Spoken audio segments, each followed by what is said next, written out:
Welcome, wanderers. As the moon hangs heavy and the world outside falls silent, let the shadows in your room deepen and your guard fall. For the next 3 hours, we're diving into tales of the chilling and the unknown. Stories specifically crafted to lull you into an uneasy rest. So dim the lights, pull up your blankets, and prepare to drift into a slumber haunted by whispers from the dark. Comment down below where you're listening from and drop a like in the name of fear. The old St. Jude's Church stood on a forgotten hill, its stone facade crumbling, its stained glass windows opaque with grime. It wasn't merely old. It felt ancient, burdened by centuries of whispered prayers and unspoken sins. For Father Thomas, a man whose faith had long been eroded by the relentless tide of modern cynicism and personal tragedy, it was a last resort. Assigned to this desolate parish in the remote village of Ashwood, he saw it as either a penance or a final, desperate chance at redemption. He chose to believe the latter, clinging to the faint hope that a return to the fundamentals, to the quiet solitude of a forgotten place, might reignite the dying embers of his belief. The village itself was a collection of weathered cottages, their inhabitants as stoic and unyielding as the surrounding moorland. They eyed Father Thomas with a mixture of suspicion and resignation, their faces etched with a weariness that went deeper than age. They attended his sparse services, their voices flat during hymns, their eyes rarely meeting his. They spoke of the church in hushed tones, referring to it simply as the old place, never by name and always with a subtle shudder. From the moment Father Thomas stepped into St. Jude's, a pervasive cold settled over him. It wasn't the natural chill of a stone building. It was a damp, clinging cold that seeped into his bones, no matter how thick his cassock. It was worse in the evenings, a creeping dread that made him pull his threadbare stole tighter around him, even as the small, inefficient boiler wheezed in protest. It clung to the air, a constant, physical manifestation of an unseen presence. His first few weeks were a blur of solitary tasks: dusting ancient pews, polishing tarnished brass, trying to decipher the faded Latin inscriptions on forgotten tombs in the overgrown graveyard. The church was vast and empty, its high vaulted ceilings amplifying every sound, every movement, every whisper of his own breath. The air hung thick with the scent of damp stone, decaying wood, and something else, something subtly metallic, like old pennies or dried blood, mingled with the cloying sweetness of long-dead incense. The unsettling sounds. Then came the sounds. At first, he dismissed them as the natural groans of an old building. The creak of ancient timbers settling, the faint whistle of wind through broken panes in the bell tower, the distant hoot of an owl echoing from the surrounding woods. But they grew more distinct, more unsettling. A faint, rhythmic tapping would begin each night around midnight, originating from the sacristy, the small room where vestments were kept. It was soft, hesitant at first, like a child's fingers drumming on wood, then growing firmer, more insistent. Tap, tap, tap. It would go on for hours, a maddening, persistent rhythm that drilled into Father Thomas's skull. Even when he tried to pray, his rosary beads clutched tight in his trembling hands. He'd pound on the sacristy door, yelling, "Who's there?" His voice, thin and reedy, would vanish into the cavernous space, leaving only the relentless tapping as an answer. Sometimes the tapping would pause, only to resume moments later, accompanied by a faint, almost inaudible whimper, like a child crying from a great distance, choked and desperate. He'd press his ear against the cold, damp wood of the door, straining to hear, but the moment he focused, the whimper would invariably fade, leaving him in the oppressive, damp silence, his heart a frantic drum against his ribs. Sleep became a luxury, stolen in fitful, restless bursts, punctuated by the phantom rhythm. The cold spot became more pronounced. It wasn't just the overall chill of the church. There was a specific area, the altar, that was always unnaturally frigid. Stepping into it was like walking into a meat locker, a sudden, shocking drop in temperature that made the hairs on Father Thomas's arms stand on end. And with the cold came a new, unsettling smell. A faint, cloying sweetness, like dried roses left too long in a forgotten vase, mixed with something distinctly metallic, like old blood, and something else, too, a faint whiff of stagnant water. One particularly damp evening, a storm raged outside, rain lashing against the grimy stained glass windows like handfuls of gravel, mirroring the tempest within Father Thomas's soul. The tapping intensified, frantic now, as if whatever was making the noise was desperately trying to get out, or perhaps desperately trying to get in. Father Thomas huddled in a pew, the sound of physical presence in the church, pressing down on him. Then, distinctly, over the drumming rain and the furious tapping, came a soft, almost amused giggle. It was thin, reedy, undeniably human, yet utterly devoid of warmth or joy. It was the sound of something old laughing, something that had seen too much, something that found amusement in human suffering. It seemed to come from the very air around him, a chilling, insidious mirth that wrapped around him like a shroud. His blood ran cold. His heart hammered against his ribs like a trapped bird. This wasn't the wind. This wasn't an animal. This was something else. He scrambled from the pew, clutching his Bible, his eyes wide and unblinking in the pre-dawn gloom. He spent the rest of the night huddled in the sacristy, the faint glow of the sanctuary lamp a pathetic shield against the encroaching darkness. Every shadow seemed to writhe, every creak a stealthy footstep, every gust of wind a whispered name, a desperate search for answers. The next day, driven by a desperate need for answers, Father Thomas decided to brave the village. He sought out Old Man Hemlock, the oldest parishioner, a man whose eyes held the weary wisdom of generations. He found him tending a small, barren garden, his movements slow and deliberate, almost ritualistic. "Mr. Hemlock," Father Thomas began, trying to sound calm, "I've been hearing strange noises in the church, tapping and voices." Old Man Hemlock paused, his gnarled hands stilling over a patch of withered herbs. His eyes, pale and sharp, fixed on Father Thomas's face, a gaze that seemed to pierce through his exhaustion and fear, seeing something beyond. A long, drawn-out sigh escaped his lips, smelling faintly of damp earth and something else, something like ancient fear. "Noises, Father?" he rasped, his voice like rustling leaves, dry and brittle. "That church, it has always been prone to noises, especially at night." He looked back at his garden, but his body language was stiff, guarded, almost defensive. "You hear voices."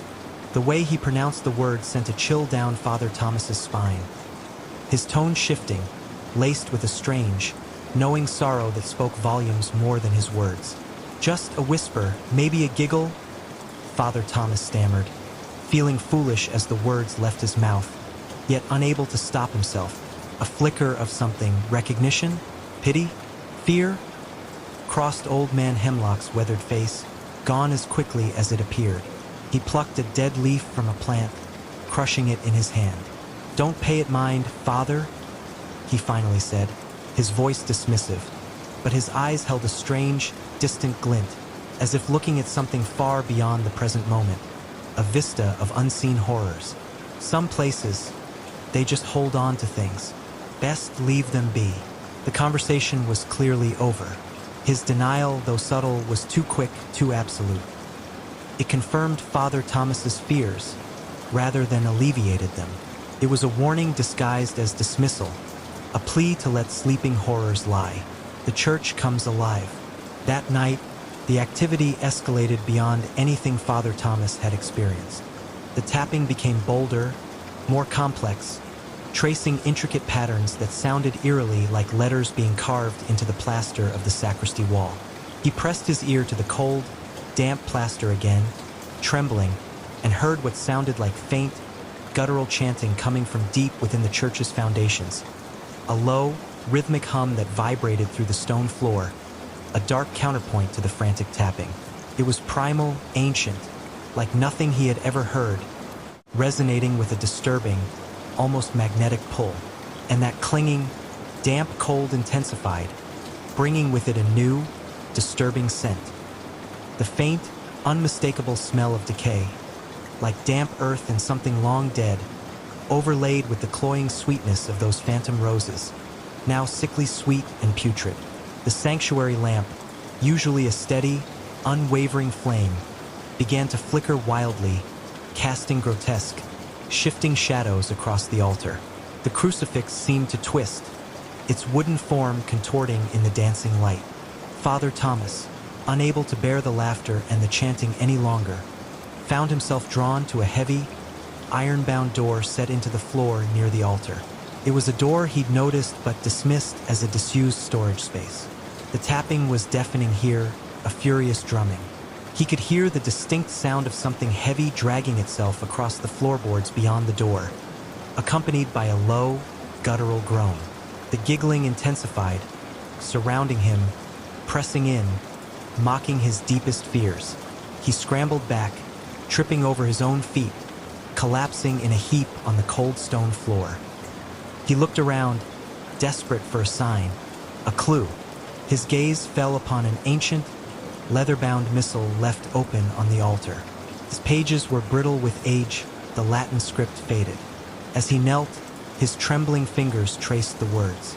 And then he saw them, the same swirling, intricate symbols that had appeared on the sacristy wall were scrawled in the margins of the missal, accompanying archaic script. His eyes widened in horror as he deciphered snippets. The sorrow feeds it, the despair strengthens it, a hunger for the broken. It grows with their grief, the offering. The air grew thick with ozone and the scent of decay. A piercing, unearthly shriek suddenly tore through the church, echoing from the very depths of the building. It was a sound of pure agony and malevolence, a sound that ripped through his already frayed nerves, freezing him in place. The tapping stopped, the giggling stopped, the whispers ceased. A profound, echoing silence descended, heavier and more terrifying than before, a vacuum of sound. Then, from the heavy, iron-bound door near the altar, a dark, viscous liquid began to seep, slowly, inexorably, dripping onto the stone floor. It was thick, black, and smelled of decay and that metallic tang. And from the darkness of the opening, something began to emerge. It was impossibly thin, a series of undulating segments that writhed and pulsed in the dim light. Its skin was slick and glistening, a sickly gray-green, covered in faint, almost imperceptible scales. It had no discernible head or limbs, just a long serpentine body that coiled and uncoiled, slowly, deliberately, filling the space of the altar. And from its surface, hundreds of tiny, iridescent orbs dripped, falling onto the dusty stone with soft, wet plinks, each one pulsing with a faint, hypnotic glow. This was the source. This was the entity the missal had described, the creature that fed on despair, the one for which the church was built as a conduit. As the creature, or whatever it was, continued to emerge, the air grew thick with that cloying, sweet scent, mixed now with something truly vile, like stagnant water and rotting meat.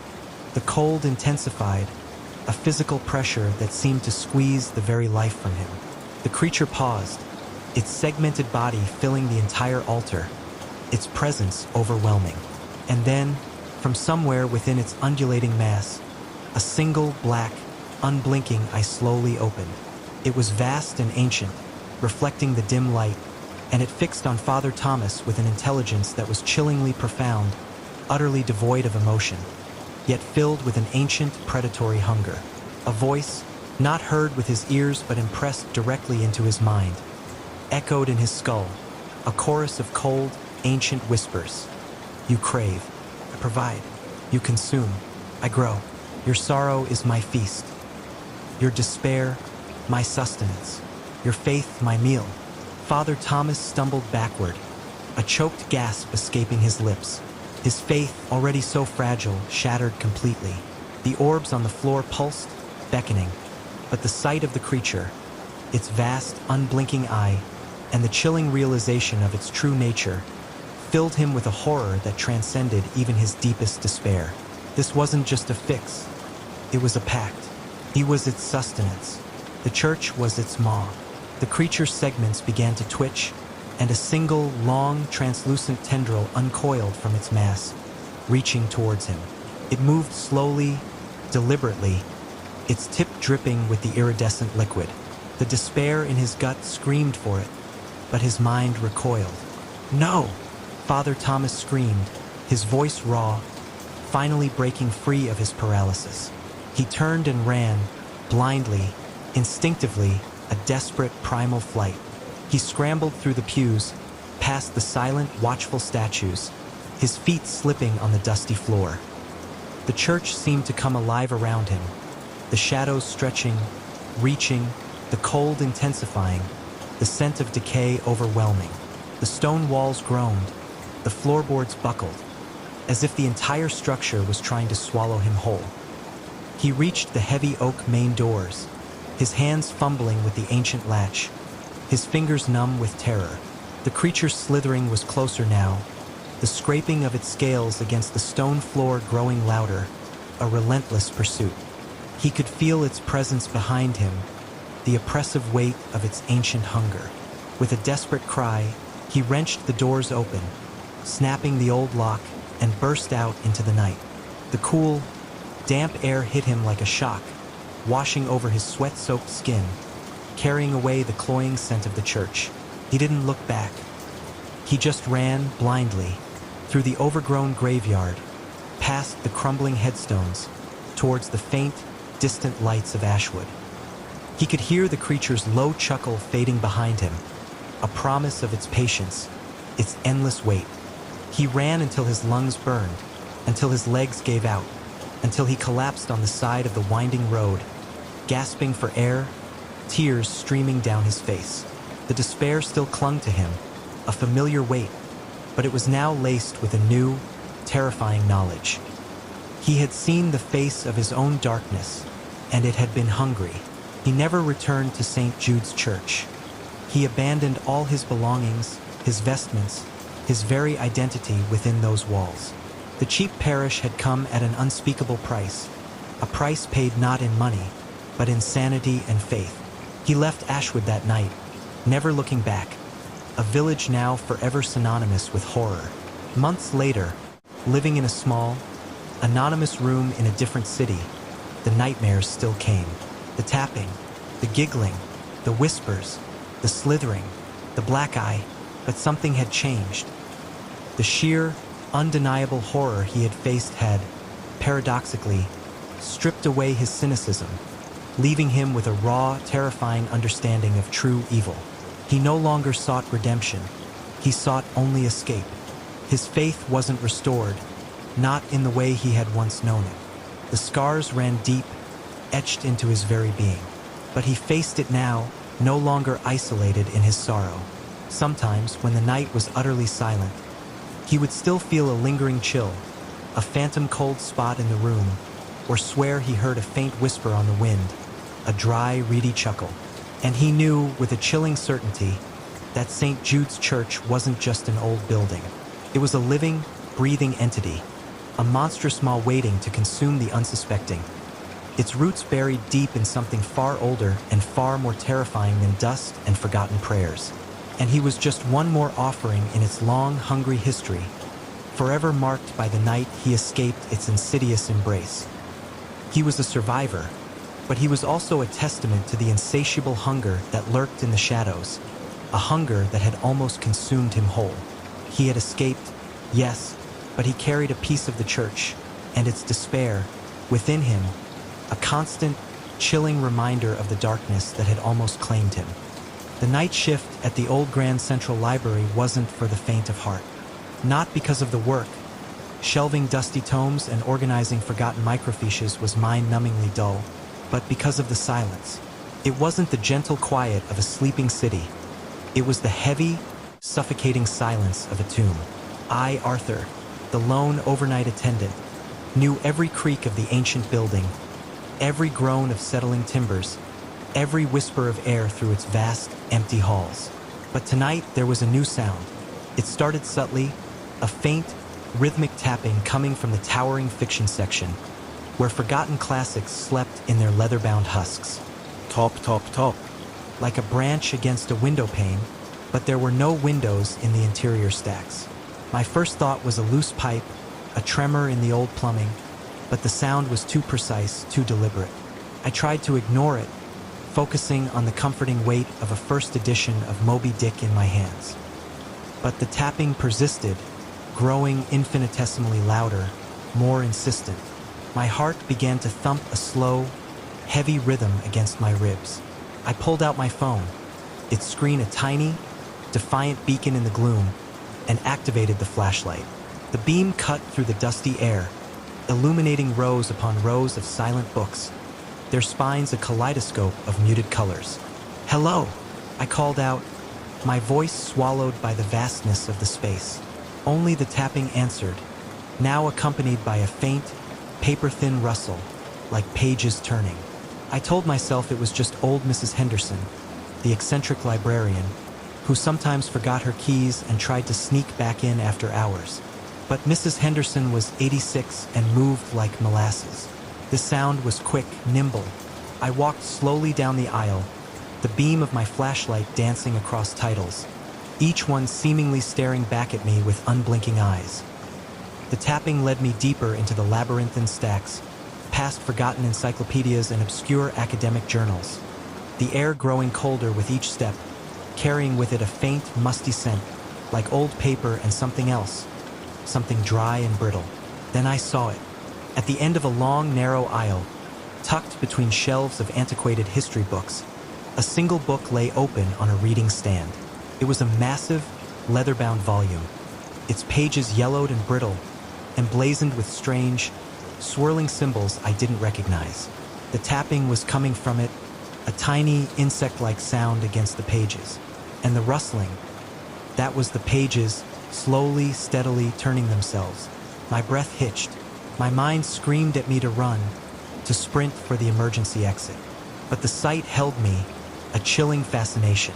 The book continued to turn its own pages, each one accompanied by a soft, almost imperceptible whisper, a dry, raspy sound that seemed to emanate from the very paper itself.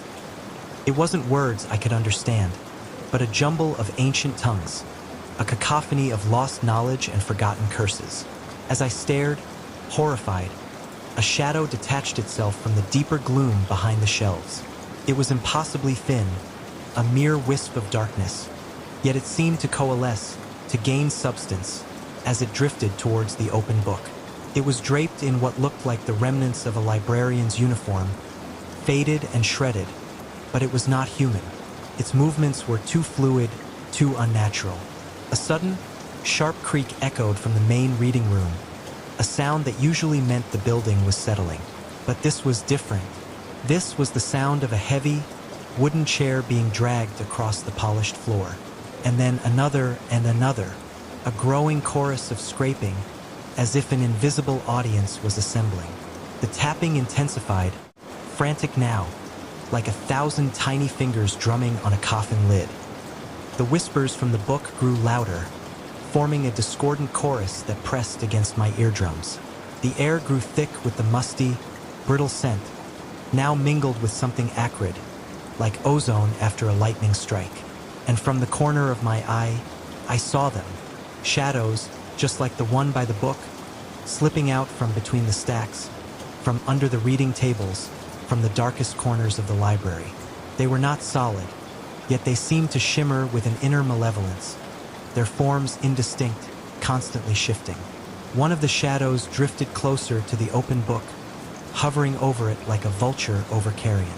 The tapping reached a crescendo, and then, with a final, sickening snap, the book slammed shut. The whispers died instantly, replaced by a profound, echoing silence, even deeper than before. But the scraping of chairs continued, now joined by a low, guttural groan that seemed to resonate from the very foundations of the building. The shadows began to converge, slowly, deliberately, forming a semicircle around me. I could feel their collective gaze, cold and ancient, pressing down on me. I dropped the flashlight.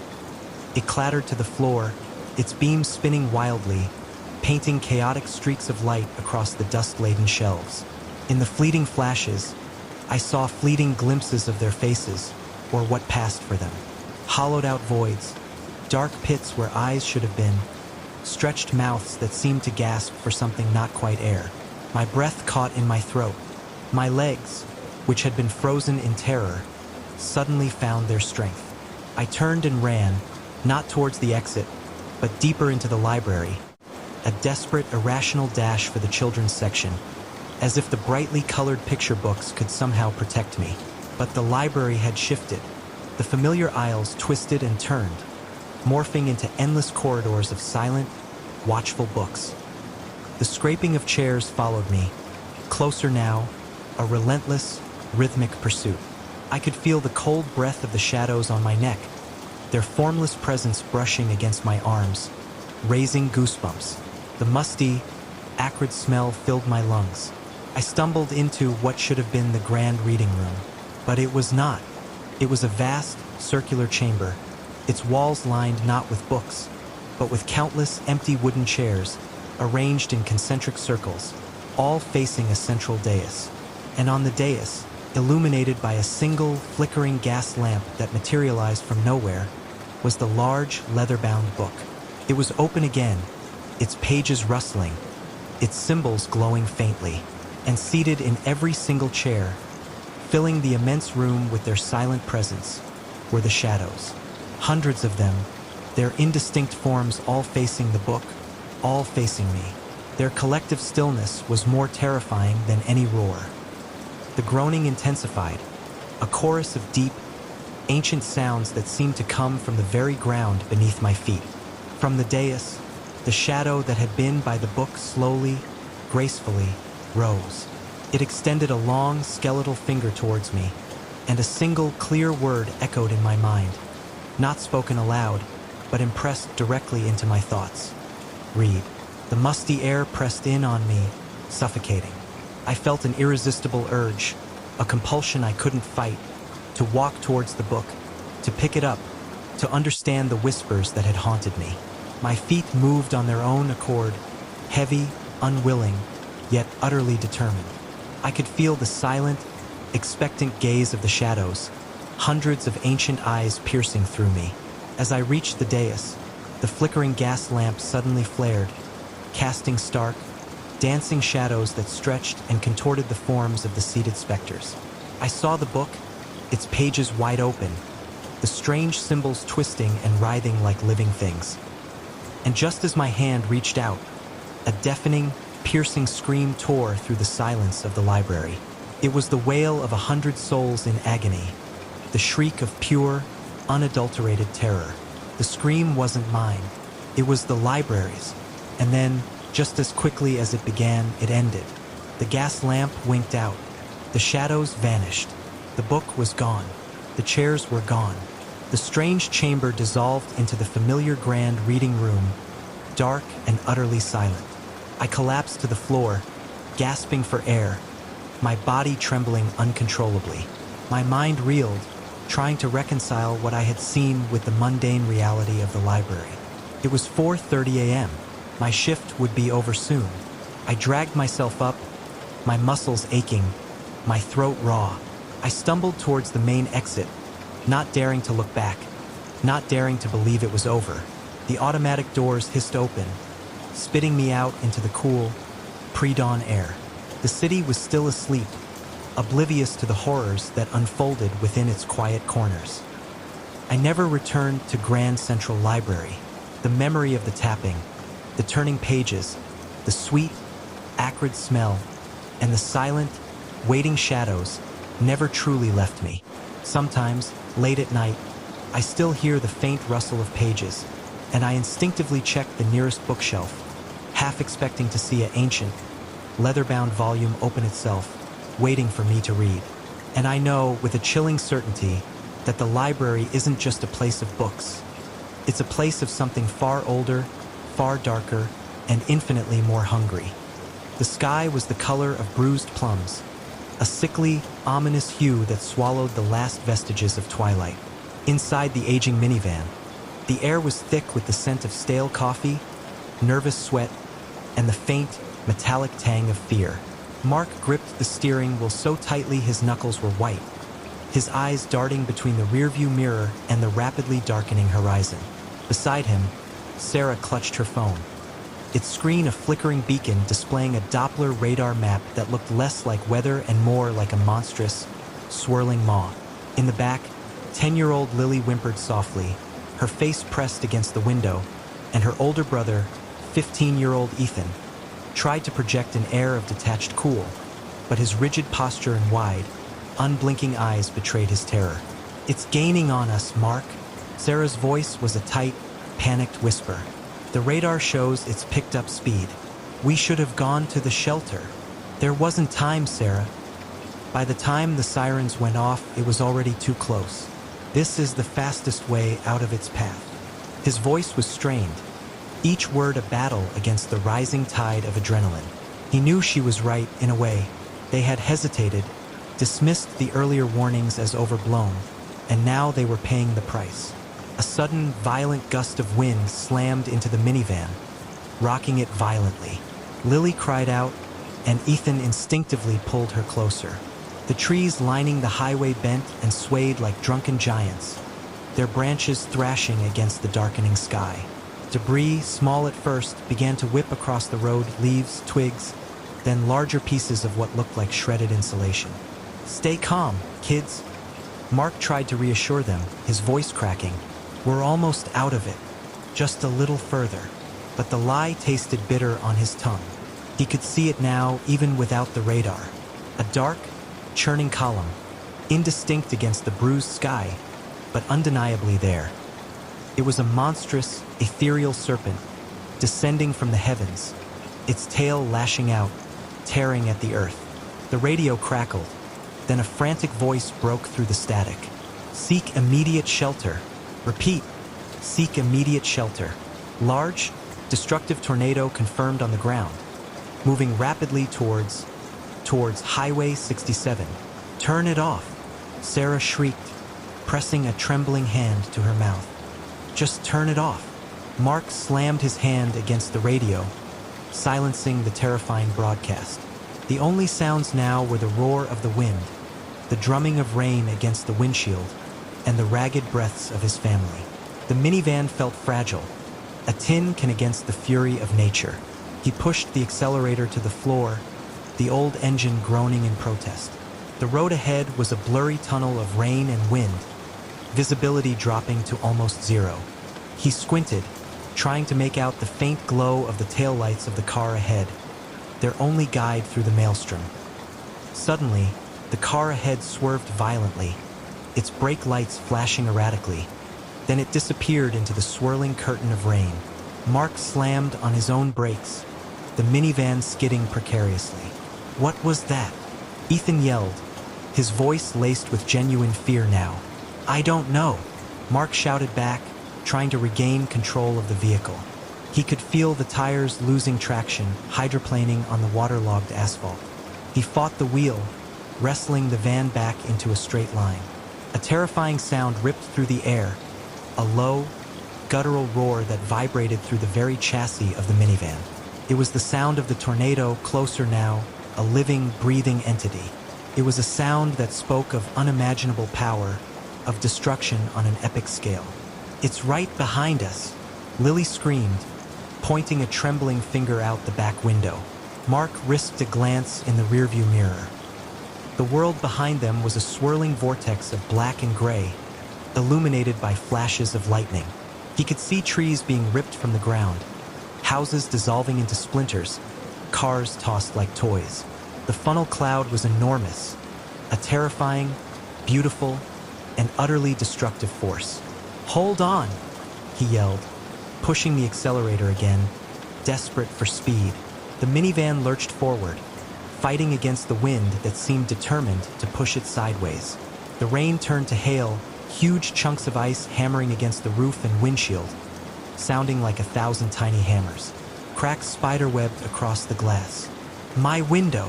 Lily cried, as a large hailstone shattered a corner of her side window, sending shards of glass scattering across the back seat. Ethan quickly pulled her away from the window, shielding her with his body. Sarah was crying openly now, her face pale and streaked with tears. "We need to find shelter, Mark. We can't outrun it," she pleaded, her voice choked with sobs. "There's nothing. Just open fields, he retorted, his voice raw with desperation. He knew she was right, but what choice did they have? Pull over and face it head-on? That was suicide. The minivan was buffeted again, this time more violently. It lifted slightly off the ground, then slammed back down with a sickening jolt. The tires squealed, fighting for purchase. "We're going to flip," Ethan screamed, bracing himself. Mark fought the wheel, his muscles aching, his arms burning. He could feel the van being pulled, dragged by an unseen hand. The roar of the tornado was deafening now, a primal scream that filled the entire world. Suddenly, the wind seemed to lessen, just for a moment. The rain eased, and the hail stopped. Mark risked another glance in the rearview mirror. The funnel cloud was still there, a terrifying presence, but it seemed to have veered slightly to the left, tearing a path through the distant fields. "It's changing direction," Sarah gasped, pointing at the radar on her phone. "It's moving away."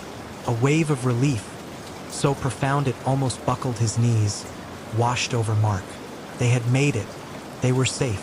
He slowed the minivan, pulling off to the side of the road, his hands still trembling on the wheel. He turned off the engine. The silence that followed was almost as terrifying as the roar of the tornado. He turned to look at his family. Sarah was slumped in her seat, sobbing uncontrollably. Ethan was holding Lily tightly, both of them shaking. "Are you all okay?" he asked, his voice hoarse. Sarah nodded, unable to speak. Ethan gave a shaky thumbs up. Lily just buried her face in her brother's shoulder. They sat there for a long time, the four of them, huddled together in the battered minivan, watching the receding storm. The sky was still bruised, but the monstrous serpent was now a distant, fading shadow. As the last vestiges of the tornado disappeared into the horizon, a new sound filled the air, the wail of emergency sirens, growing louder as they approached. Help was coming. Mark knew they were lucky, incredibly, impossibly lucky. They had faced the raw power of nature and survived. But the images of the swirling black cloud, the flying debris, the sheer, unadulterated terror would be etched into their minds forever. They had outrun the sky serpent, but the chase would haunt their dreams for years to come. The silence of the aftermath was filled with the echoes of what they had escaped, a chilling reminder of how close they had come to being swallowed by the storm. The wind howled a mournful dirge across the jagged peaks of the Dragon's Tooth Mountains, a relentless, icy breath that clawed at the ancient stones of the monastery of the Silent Path. Snow, thick and unforgiving, had buried the world outside for weeks, isolating Elder Monk Theron and his young apprentice, Kale, in a fortress of silence and cold. Theron, a man whose face was a roadmap of ascetic discipline and countless sunrises, moved with the quiet grace of a shadow. His eyes, though sharp, held a deep, almost sorrowful knowing. Kale, barely 18, was still raw, his spirit a flickering candle against the vast, dark unknown. He had come to the monastery seeking peace, a respite from the clamor of the world. But the silence here was not the gentle balm he had imagined. It was a heavy, suffocating blanket, pregnant with unspoken things. Their days were an unvarying rhythm of prayer, meditation, and chores. The monastery, carved into the mountainside centuries ago, was a labyrinth of cold, echoing corridors and chambers. Kale often felt a prickle of unease in its deeper reaches, a sense of being watched by eyes that weren't there. Theron, however, seemed oblivious, his devotion an impenetrable shield.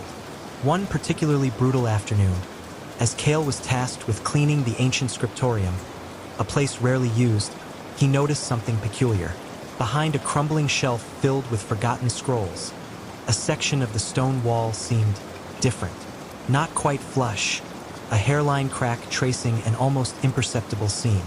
Curiosity, a dangerous companion in such a place, gnawed at him. He pressed against it, and with a faint groan of ancient mechanisms, a narrow, dark opening appeared. A rush of stale, frigid air, heavy with the scent of dust and something else. Something metallic and faintly sweet, like old blood and forgotten incense. wafted out. Kale hesitated, his heart thrumming against his ribs. He glanced over his shoulder, but Theron was deep in meditation in the main hall. He grabbed a sputtering oil lamp from a nearby table and peered into the darkness. The passage was narrow, barely wide enough for a man to squeeze through, and descended steeply. The air grew colder, the oppressive silence even more profound. He could hear his own ragged breathing, amplified by the stone. After what felt like an eternity, the passage opened into a small circular chamber. The lamp's feeble glow revealed a scene that made Kale's blood run cold. The walls were not carved with sacred symbols, but with crude, jagged etchings. Figures with elongated limbs and distorted faces writhed in agony, or perhaps ecstasy, their forms twisting into impossible shapes. In the center of the room, on a rough-hewn stone altar, lay a single obsidian-like shard. It pulsed with a faint, almost imperceptible black light, drawing his gaze, compelling him closer. As he reached for it, a whisper slithered into his mind, cold and sharp as a winter wind. It wasn't a language he knew, yet he understood its essence. Release, hunger, ancient. He snatched his hand back, a shiver raking through him. The shard seemed to throb with a malevolent energy. He scrambled back, heart pounding, and squeezed through the passage, pushing the stone door shut with a desperate heave. He leaned against the wall, gasping, the scent of dust and dread clinging to him. He told himself it was just an old, forgotten storage room, the etchings merely primitive art. But the whisper, the black shard, the overwhelming sense of wrongness, they were too real. That night, the monastery felt different. The wind outside seemed to carry voices, thin and reedy, scratching at the window panes. Kale lay on his straw mat, eyes wide open, listening. He heard faint scratching sounds from the walls, like something trying to claw its way out of the stone. He tried to dismiss it as rats, but the sounds were too rhythmic, too deliberate. The next morning, Kale tried to speak to Theron about his discovery. "Elder Theron," he began, "I found a hidden passage in the scriptorium." Theron, who had been meticulously polishing a bronze censer, paused. His movements, usually so fluid, became stiff. He turned, his eyes, usually serene, now held a flicker of something Kale couldn't quite decipher. Fear? Recognition? Un passage, Kael? The monastery holds many forgotten nooks. Best to leave them undisturbed. Some things are best left to the dust. His voice was low, almost a warning. Kale felt a chill. Theron hadn't asked where the passage led, or what Kale had seen. His dismissal was too swift, too absolute.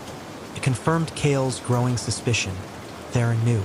Over the next few days, the strange occurrences escalated. Kale would see fleeting shadows darting at the edge of his vision, too quick to be real. He'd hear his name whispered when no one was near, a voice that was both familiar and utterly alien. Objects would move, a prayer bead shifted from his mat to the cold stone floor. A page in his meditation manual turned to a blank, yellowed sheet. One evening, during their communal meal of thin gruel, Kale watched Theron. The elder monk seemed more withdrawn, his gaze often drifting to the deeper, darker corners of the hall. His hands, usually steady, trembled slightly as he lifted his bowl. Kale noticed faint, dark circles under Theron's eyes, as if he hadn't slept in days. The elder monk was aging rapidly, his skin taking on a waxy pallor. Kale couldn't stand the oppressive silence and the growing dread. He confronted Theron again, this time more directly. "Elder Theron, something is wrong. I hear things, I see things. It started after I found that passage. What is in that chamber?" Theron sighed, a deep, weary sound that seemed to carry the weight of centuries.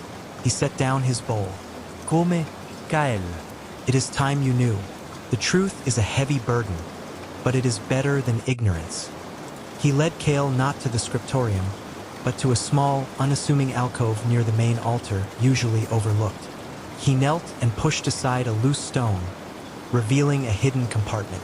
Inside lay a single ancient scroll, its parchment brittle with age. "This monastery," Theron began, his voice barely above a whisper, was not built on hallowed ground. It was built atop a wound in the earth, a place where the veil between worlds is thin. Long before our order, before even the memory of man, something ancient stirred here. It was not a god, nor a demon as we understand them. It was hunger, a primordial entity of pure consumption, drawn to life, to thought, to spirit. Kale listened, mesmerized and terrified. Our predecessors, the first monks of this order, were not seeking enlightenment here. They were seeking to contain it, to bind it. The chamber you found, Kale, is its prison. The etchings are not art. They are wards, desperate attempts to contain its essence.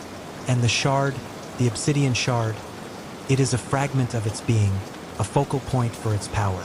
A key and a lock. Theron's voice grew hoarse. For generations, the elder monks have maintained the seals, performing rituals, feeding the entity just enough to keep it dormant, but never truly sated. A terrible sacrifice, Kale, but necessary to keep it from breaking free and consuming everything. Kale felt a cold dread seep into his bones. Feed it? What do you mean, feed it? Theron's eyes, dark and haunted, met his. Life, spirit, the very essence of being. The rituals, they are not prayers of devotion, Kale. They are offerings. And the entity, it grows stronger with each passing year, each generation. It demands more. Suddenly, a guttural groan echoed from the depths of the monastery, a sound that seemed to vibrate through the very stone. The oil lamp flickered wildly, casting grotesque, dancing shadows. It knows, Theron whispered, his face pale. It knows you found the shard. It senses your fear, your youth, your vibrant spirit. It hungers for you, Kale. The air grew heavy, thick with an unseen presence. A suffocating cold descended, far deeper than the winter outside. The scratching sounds intensified, coming from all directions, as if countless unseen claws were tearing at the walls. We must reinforce the seals, Theron urged, grabbing the ancient scroll. The rituals, they are all here. We must perform them now. They rushed back to the scriptorium, the groans and whispers growing louder, more insistent. The monastery itself seemed to be alive, groaning and shifting around them. When they reached the hidden passage, the stone door was no longer merely ajar. It was slightly open, a sliver of inky blackness visible within. It is trying to break free, Theron cried, his voice laced with desperation. Quickly, Kale, help me. As Theron fumbled with the brittle scroll, trying to decipher the arcane symbols, Kale felt an invisible force tugging at him, pulling him towards the open passage. The whispers were no longer just in his mind. They were all around him, a chorus of hungry, ancient voices, promising power, promising oblivion. He stumbled, his lamp clattering to the floor and extinguishing, plunging them into near-total darkness. Only the faint, malevolent glow from the chamber within illuminated the passage. The black shard pulsed, a beacon of pure dread. Kale, stay back. Theron's voice was strained, his hands shaking as he held the scroll. But Kale couldn't. His feet moved of their own accord, drawn by an irresistible pull. He felt a chilling touch on his skin, like icy tendrils wrapping around his limbs, guiding him. He saw the distorted figures on the chamber walls seem to writhe, their etched eyes following him. He was inside the chamber now, the cold so intense it burned. The black shard vibrated on the altar, its light growing brighter, casting long, distorted shadows that stretched and twisted like grasping hands. The ritual, Kale. We must complete the ritual. Theron's voice echoed from the passage, filled with a desperate urgency. The blood, it demands blood. Kale felt a sharp pain in his palm. He looked down and saw a deep gash, blood welling up, drawn by the shard's malevolent pull. The blood dripped onto the stone altar, sizzling faintly as it touched the cold surface. As his blood seeped into the stone, the shard pulsed violently, emitting a low, resonant hum that vibrated through Kale's very bones. The whispers coalesced into a single, deafening roar. a sound of unimaginable hunger and ancient triumph. The chamber walls seemed to ripple, the etched figures momentarily appearing to leap from the stone, their mouths open in silent screams. Theron burst into the chamber, his face a mask of terror and grim determination. He held the scroll aloft, chanting in a language Cale had never heard, a desperate incantation against the encroaching darkness. As he chanted, a faint, shimmering barrier seemed to form around him, pushing back against the oppressive presence. But it was too late. The entity, roused by Cale's blood, was fully awake. A formless shadow detached itself from the walls, swirling and coalescing into a towering, shapeless mass that blotted out the faint light from the passage. It had no eyes, no mouth, only an aura of pure, consuming void. It lunged, not at Theron, but at Cale, drawn by the fresh offering. Cale felt an agonizing cold pierce his chest, a sensation of his very essence being drawn out of him, like smoke from a dying fire. He screamed, a sound swallowed by the entity's silent roar. Theron, with a desperate cry, threw himself between Cale and the encroaching shadow. "No, take me. I am older. My spirit is stronger." The entity paused, its formless mass seeming to consider. Then, with a sickening, tearing sound, it enveloped Theron. The elder monk let out a single, strangled gasp, his face contorting in a silent scream of agony. Cale watched in horror as Theron's body seemed to shrivel, to desiccate, his flesh turning to ash, his bones crumbling into dust within the swirling void. In mere seconds, all that remained was his tattered robe, falling empty to the floor. The entity, momentarily sated, recoiled slightly, its form less defined, less menacing. The black shard on the altar dimmed, its malevolent pulse fading to a faint throb. Cale, weak and trembling, stared at the empty space where Theron had stood. The whispers were gone, replaced by a profound, chilling silence. He was alone. He stumbled out of the chamber, pushing the stone door shut with what little strength he had left. He leaned against the cold wall, gasping for breath, tears streaming down his face. The monastery was silent once more, but it was a different silence now, the silence of a tomb, a silence that screamed of unspeakable horror. He crawled back to his mat, shivering uncontrollably, not from the cold, but from the emptiness within him. He felt hollowed out, a part of his spirit gone, consumed. He knew he could not stay. He had to leave this place, this tomb of ancient hunger. But as he lay there, staring into the oppressive darkness, a faint, almost imperceptible hum began to vibrate from the depths of the monastery. And then, a whisper, faint as a breath, brushed against his ear. A voice that was both familiar and utterly alien. "Release hunger ancient." Cale closed his eyes, knowing the cycle would continue. The monastery had claimed its latest guardian, and the hunger would only grow. He was free, but forever marked, forever haunted by the whispers of stone and shadow, and the chilling knowledge that some hungers can never truly be sated. The snow continued to fall outside, burying the world, and the secrets deeper still. The rain lashed against the grimy window of the old ford, each drop a tiny hammer blow against Cale's resolve. He gripped the steering wheel, knuckles white, the worn leather cold beneath his touch.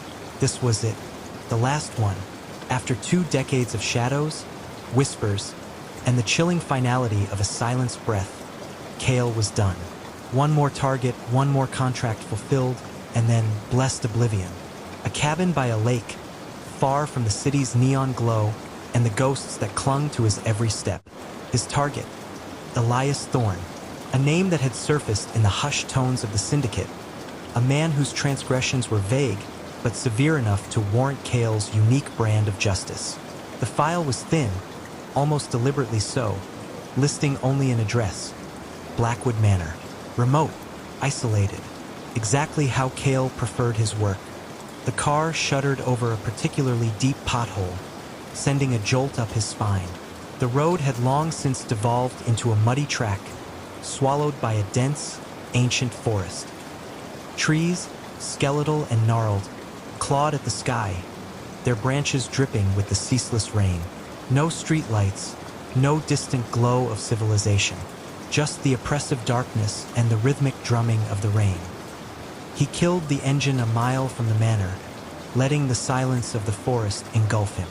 It wasn't a peaceful silence.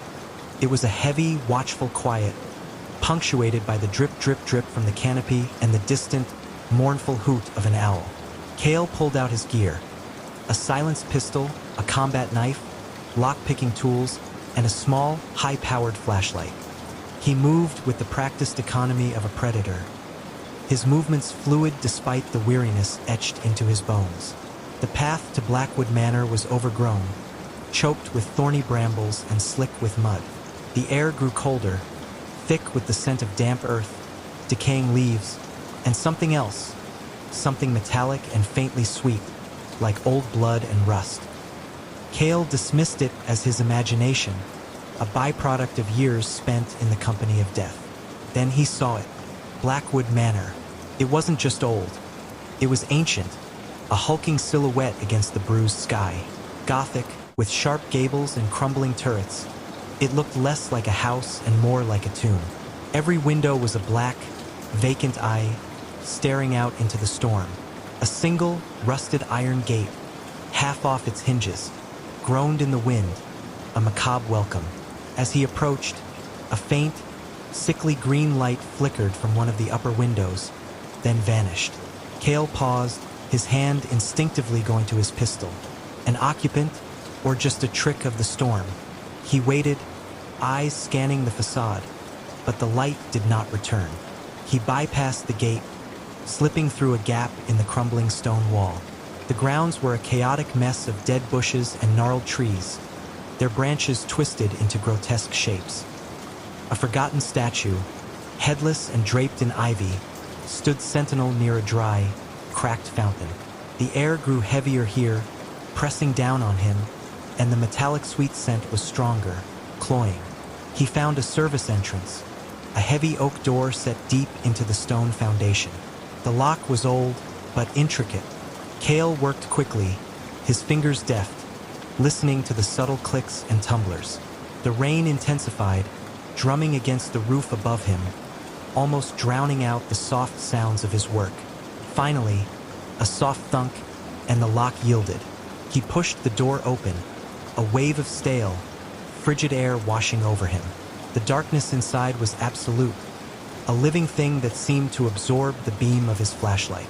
He stepped into what appeared to be a disused pantry, shelves lined with empty, dust-covered jars. The silence here was different from outside.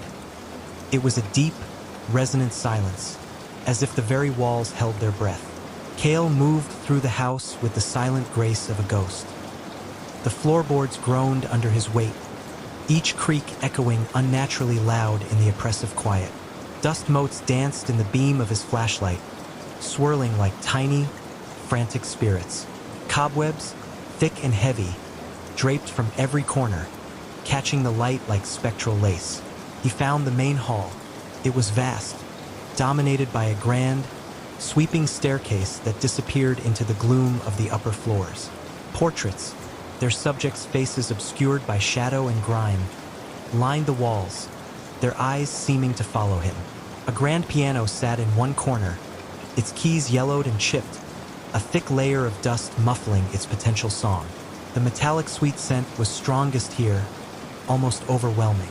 Kale shone his light around, his senses on high alert. He saw nothing out of place, no obvious signs of struggle or decay beyond the general decrepitude of an abandoned house.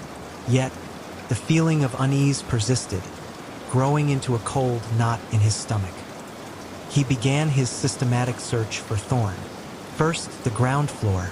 The library was a mausoleum of forgotten knowledge, books crumbling on their shelves.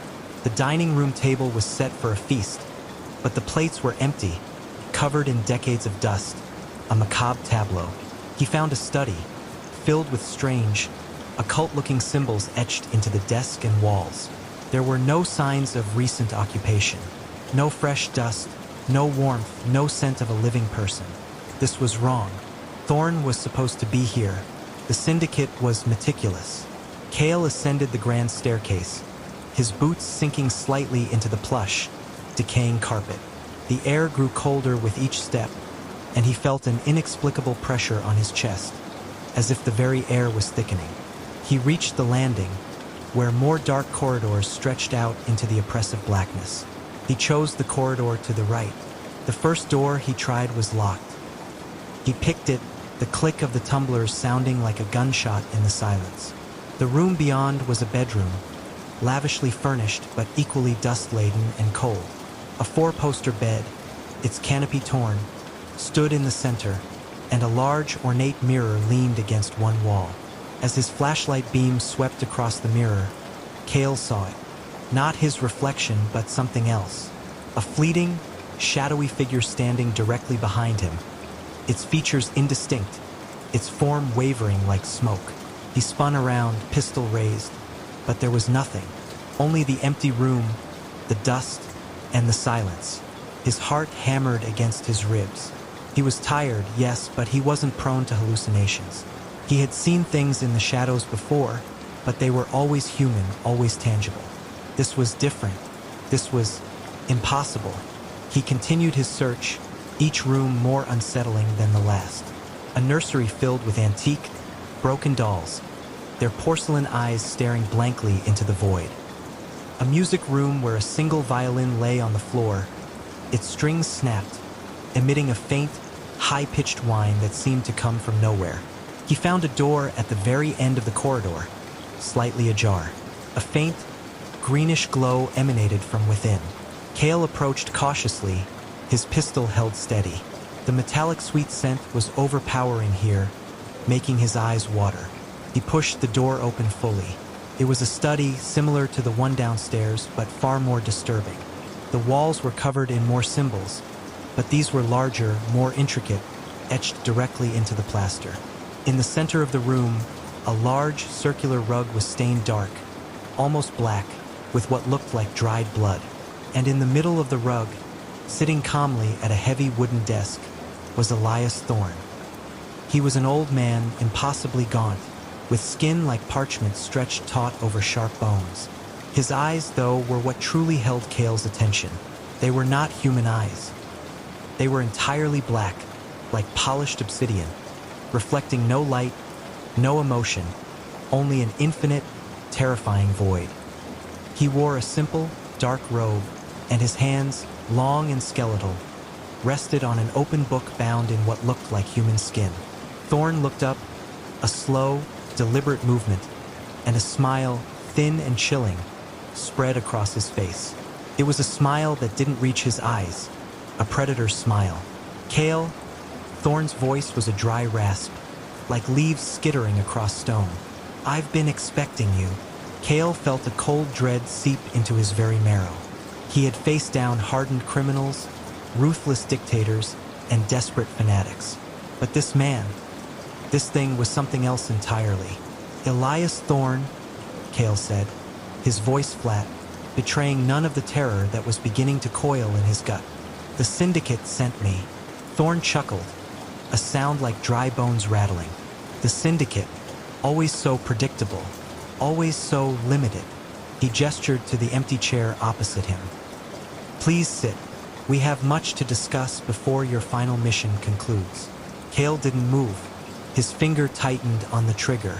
"My mission is simple. You die." Thorne's black eyes seemed to expand, swallowing the faint green light that now pulsed from the symbols on the walls. "Oh, Kale, such a narrow view. Do you truly believe this is about my death?"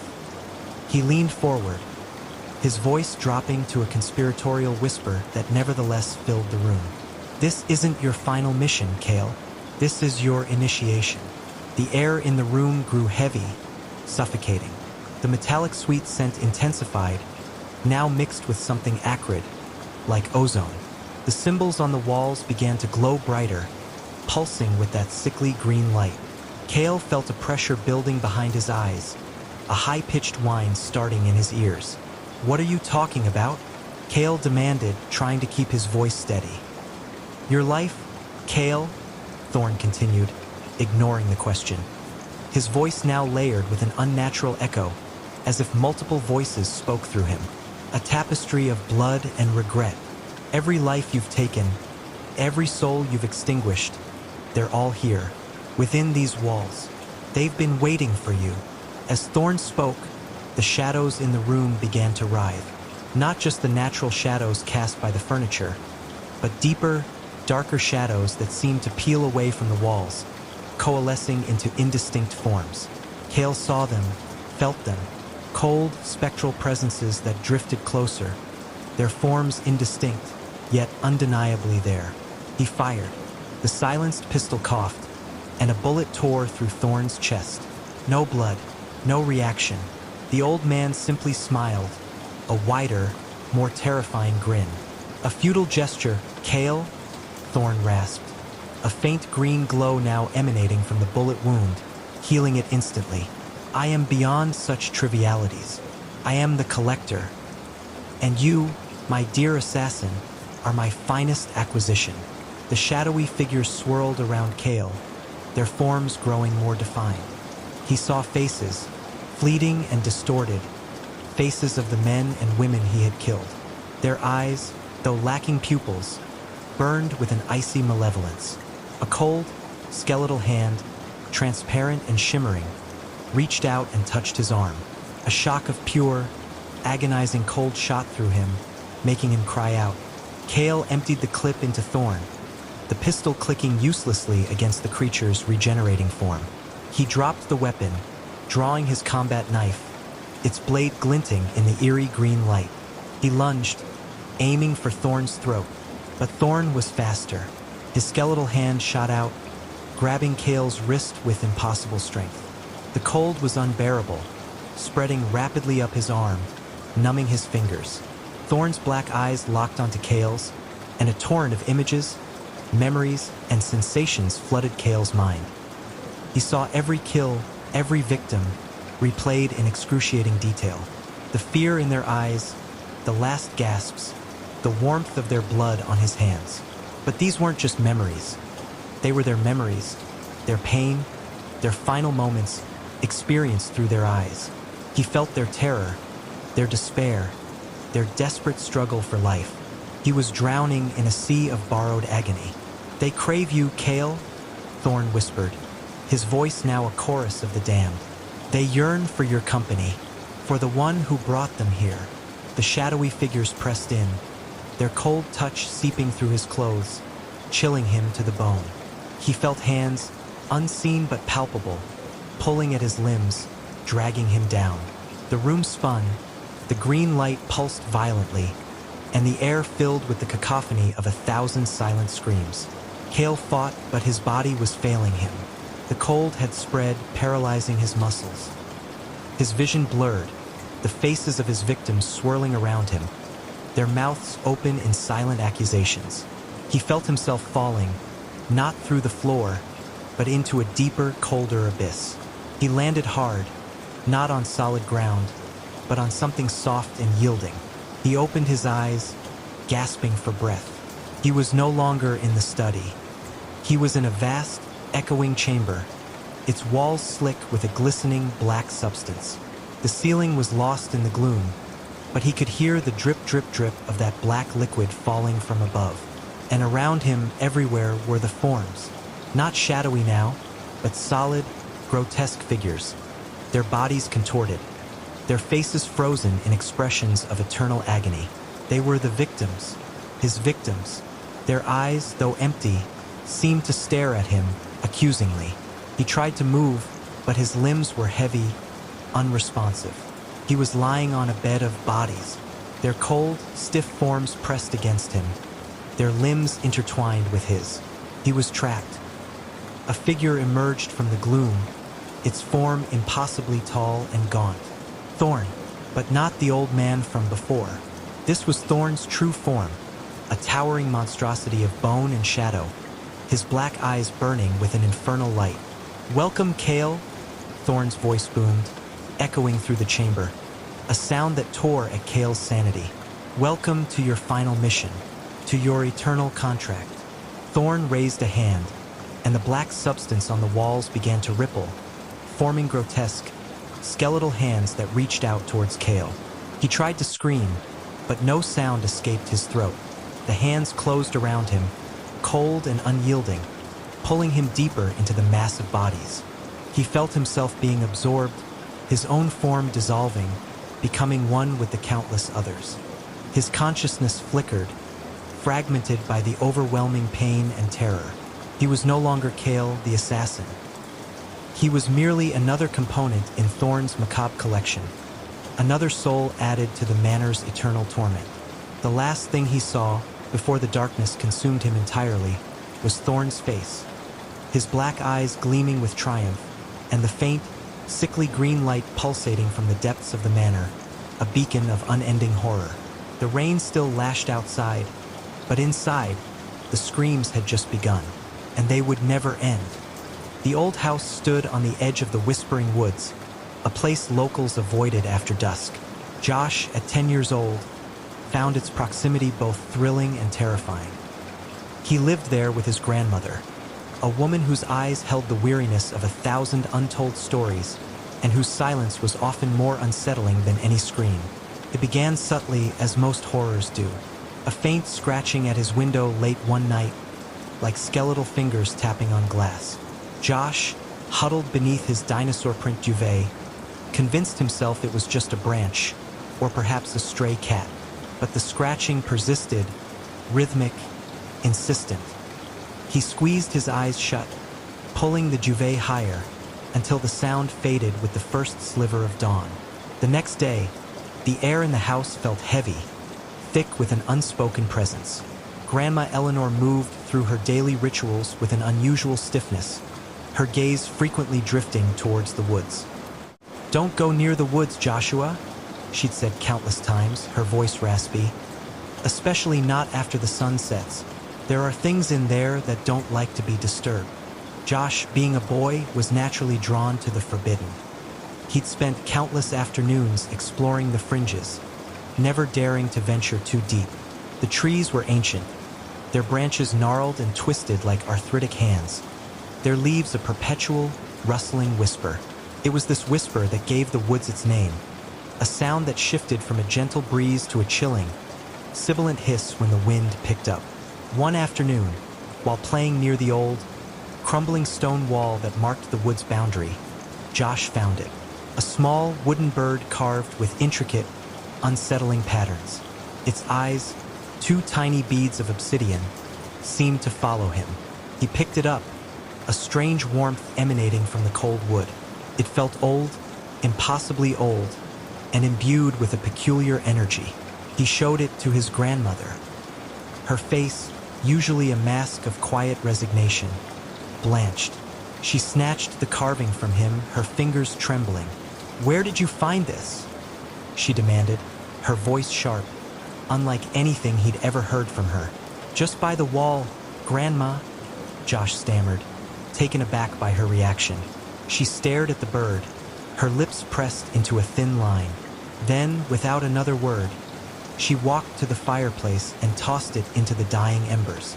Josh watched, horrified, as the wood hissed and smoked, but refused to burn. It merely blackened, the obsidian eyes still glinting, seemingly unharmed. Grandma Eleanor retrieved it with the tongs, her face grim, and wrapped it in a thick cloth, placing it in a locked drawer in her antique desk. That night, the scratching returned, louder, more frantic. It wasn't just at his window now. It seemed to come from the walls, the ceiling, the floorboards, a chorus of tiny, sharp noises, like 1,000 insects gnawing at the very fabric of the house. Josh buried his head under his pillow, tears stinging his eyes. He heard his grandmother's soft footsteps in the hallway, then the creak of her door. She was awake too. The following days were a blur of escalating dread. Shadows seemed to lengthen and deepen in the corners of rooms, shifting just beyond his peripheral vision. The air grew colder, even indoors, carrying a faint, earthy scent, like damp soil and decaying leaves. He started seeing things, fleeting glimpses of movement in the darkened hallway, a flicker of white at the edge of the woods, gone the moment he focused.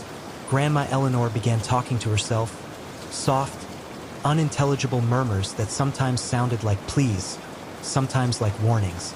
She spent hours staring out the window at the woods, her hands clasped tightly. Josh tried to ask her what was happening, but she would only shake her head, her eyes distant. "It's awake, Joshua," she'd whisper. "It's awake." One evening, a storm rolled in. The wind howled like a banshee, rattling the old house on its foundations. Rain lashed against the windows, and the trees outside thrashed violently, their branches clawing at the sky. The power flickered, then died, plunging the house into absolute darkness. Josh, terrified, fumbled for his flashlight. Its beam cut a shaky path through the gloom, illuminating dust motes dancing in the air. He heard a thud from downstairs, then a muffled cry from his grandmother. Panic seized him. "Grandma," he called out, his voice trembling. No answer. He crept out of his room, the flashlight beam dancing ahead of him. The house groaned around him, a symphony of creaks and groans and the relentless drumming of rain. He reached the bottom of the stairs. The living room was a chaotic mess. A large, ornate mirror had fallen from the wall, shattered into 1,000 glittering shards. Grandma Eleanor lay on the floor beside it, her eyes wide with terror, staring at something Josh couldn't see. "Grandma, are you okay?" he cried, rushing to her side. She didn't respond, her gaze fixed on the shattered mirror. Then, slowly, painfully, she raised a trembling hand and pointed towards the fireplace. The wooden bird. It was there, on the hearth, no longer blackened, but glowing with a faint, sickly green light. Its obsidian eyes seemed to pulse, and from them, a thin tendril of shadow snaked out, reaching, stretching towards the broken glass. As Josh watched, horrified, the shadows from the bird began to coalesce, drawing together the fragmented reflections in the mirror. They swirled, forming a distorted, wavering image within the glass, an image that slowly, sickeningly, began to take shape. It was tall, impossibly thin, with limbs that seemed too long, too jointed. Its head was indistinct, shrouded in shadow, but Josh felt an ancient, malevolent intelligence emanating from it. A whisper, cold and dry, filled the room, seeming to come from everywhere and nowhere at once. It was the sound of the woods, but amplified, deepened, made terrifyingly articulate. "You disturbed me." Grandma Eleanor let out a choked sob, her body convulsing. Josh, clutching his flashlight, felt a primal fear seize him. He wanted to run, to scream, but he was frozen, mesmerized by the horror unfolding before him. The creature in the mirror began to move, its shadowy form rippling, pushing against the confines of the glass. Cracks spiderwebbed across the remaining mirror fragments, radiating from the central, shifting image. "The bird, Josh!" Grandma Eleanor rasped, her voice barely a whisper. "Destroy it. It's the key." He understood. The bird wasn't just a carving. It was a conduit, a tether. He lunged for it, his small hand closing around the warm, pulsing wood. The creature in the mirror shrieked, a sound that tore through the air, vibrating in his bones. Its shadowy arm reached out, a clawed hand stretching towards him, its reflection extending beyond the glass, becoming almost solid. Josh, fueled by a surge of desperate courage, slammed the bird against the stone hearth. Once, twice, the wood was impossibly hard. The creature in the mirror lunged, its reflection now fully materialized, a gaunt, skeletal figure composed of pure shadow, its eyes two burning embers. "Again!" Grandma Eleanor screamed, her voice gaining a sudden, desperate strength. With a final, desperate cry, Josh brought the bird down with all his might. This time, there was a sickening crack. The green light flickered, then died. The obsidian eyes shattered, spraying tiny black fragments across the hearth. The creature in the mirror froze. Its shadowy form began to waver, to dissipate, like smoke caught in a strong wind. The burning embers in its eyes dimmed, then vanished. The whispers in the room died, replaced by the relentless drumming of the rain. Silence. A profound, echoing silence, broken only by the storm outside and Josh's ragged breathing. He looked at the broken bird, then at the shattered mirror, and finally at his grandmother. She lay still, her eyes closed, a faint, peaceful smile on her lips. "Grandma?" he whispered, touching her hand. It was cold, too cold. He sat there for a long time, the broken bird clutched in his hand, the storm raging outside, and the terrible, silent presence of the woods pressing in. He didn't know what the creature was or why it had come, but he knew one thing. The whispering woods had claimed something precious from him, and its whispers would haunt him forever. The sun rose, painting the eastern sky in hues of bruised purple and angry red. The storm had passed, leaving behind a world washed clean. But for Josh, nothing would ever be truly clean again. He was no longer just a boy. He was a survivor, marked by the shadows of the whispering woods, forever listening for the faint, sibilant sound of something that had been disturbed and might one day return. He knew now that some secrets were best left buried, and some whispers were best left unheard. The night shift at Blackwood Asylum. The rain lashed against the windows of Blackwood Asylum, each drop a percussive beat against the ancient glass, mirroring the frantic rhythm of Samantha's heart. It was her third night on the graveyard shift in Ward C, the ward everyone else avoided. They called it the Whispering Ward, not because the patients whispered, but because the very walls seemed to breathe hushed secrets into the stale air. Samantha, a fresh-faced nurse barely out of her 20s, had taken the position out of desperation. The pay was good, the hours terrible, and the reputation, well, the reputation preceded Blackwood like a shroud.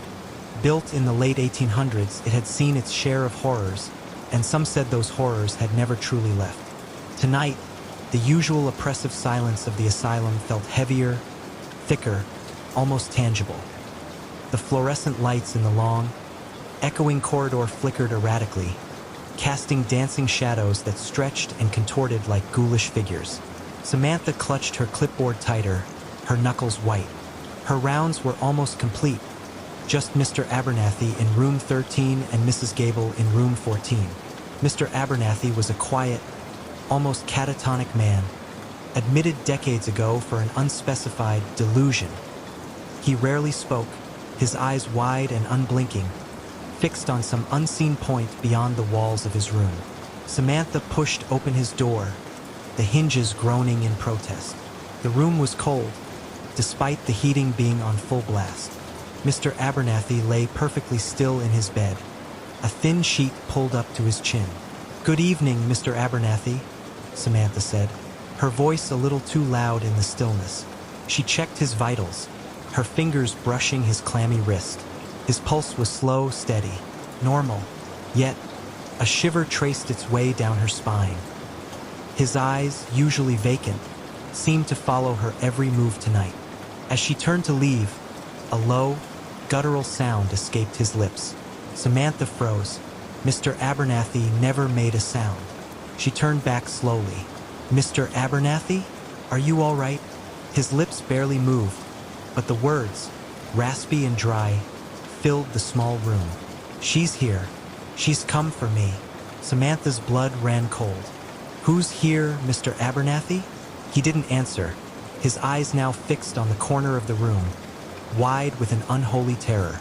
Samantha followed his gaze. There was nothing there but shadow. She forced a professional smile. "You must have been dreaming, sir. Try to get some rest." She backed out of the room, pulling the door shut with a soft click. Her heart hammered against her ribs. She tried to rationalize it. An old man, confused, perhaps a nightmare. But the look in his eyes, it wasn't confusion. It was pure, unadulterated fear. Next was Mrs. Gable, room 14. Mrs. Gable was a different case entirely. A former opera singer, she suffered from severe paranoia and auditory hallucinations. She often screamed about the whispers and the woman in white. Samantha often found her huddled in a corner, hands clamped over her ears. As Samantha approached room 14, she heard it a faint, melodic humming. It was a lullaby hauntingly beautiful, yet utterly out of place in the sterile, silent corridor. Her breath hitched, Mrs. Gable never hummed. She only screamed. Samantha pushed the door open cautiously. The room was dark, save for the sliver of moonlight filtering through the barred window. Mrs. Gable wasn't in her bed. Samantha's flashlight beam cut through the gloom, sweeping across the empty room. Then she saw her. Mrs. Gable was standing by the window, her back to Samantha, swaying gently. She was still humming that eerie lullaby. "Mrs. Gable?" Samantha whispered, her voice trembling. Mrs. Gable slowly turned. Samantha gasped, her flashlight clattering to the floor. Mrs. Gable's eyes were wide open, but they weren't her eyes. They were milky white, completely devoid of pupils, and they glowed faintly in the darkness. A faint, knowing smile stretched across Mrs. Gable's lips, a smile Samantha had never seen before. It was not Mrs. Gable's smile. The humming stopped. "She's here," Mrs. Gable rasped, her voice not her own, deeper, colder, like wind whistling through a tomb. "And she likes your song." Samantha scrambled back, tripping over her own feet. She hit the emergency call button on the wall, her finger pressing it repeatedly, but no alarm sounded. The asylum was eerily silent. She realized with a sickening lurch that the power had gone out in the entire ward. Only the emergency lights, dim and flickering, were still on. Panic seized her. She fled, not caring about protocol, not caring about the patients. She ran down the corridor, the flickering lights making the shadows dance around her like specters. She could hear the faint, chilling lullaby resuming from Mrs. Gable's room, now joined by a chorus of other, fainter hums, seemingly emanating from every room in the ward. She reached the nurse's station, fumbling for the master key to the main door. Her hands were shaking so violently she could barely insert the key. Just as she heard a soft thud behind her, she jammed the key in and twisted. The heavy door creaked open. She burst out into the main hall, gasping for air, her lungs burning. The main hall was brightly lit, the usual hum of the asylum's machinery a comforting sound. She looked back at the door to Ward C. It was closed, the emergency lights within casting a faint, sickly glow through the small window. She leaned against the wall, trying to catch her breath, trying to make sense of what had just happened. Mr. Abernathy's words, Mrs. Gable's glowing eyes, the unearthly humming. It couldn't be real. It had to be a nightmare, a hallucination brought on by exhaustion and the asylum's unsettling atmosphere. Just then, the night supervisor, a gruff woman named Brenda, appeared from around the corner, a cup of coffee in her hand. "Samantha, what are you doing out here? You look like you've seen a ghost." Samantha tried to speak, but no words came out. She just pointed a trembling finger at the door to Ward C. Brenda raised an eyebrow. "What's the matter, dear? Patients getting restless. The power." Mrs. Gable. Samantha stammered, finally finding her voice. Brenda sighed, a long-suffering sound. "Ward C's power grid is always acting up. Probably just a fuse. I'll go check it." She started towards the door. "No!" Samantha cried, grabbing Brenda's arm. "Don't go in there. Something's wrong," Mr. Abernathy said. "And Mrs. Gable." Brenda looked at her, a flicker of concern in her eyes. "Samantha, you're exhausted.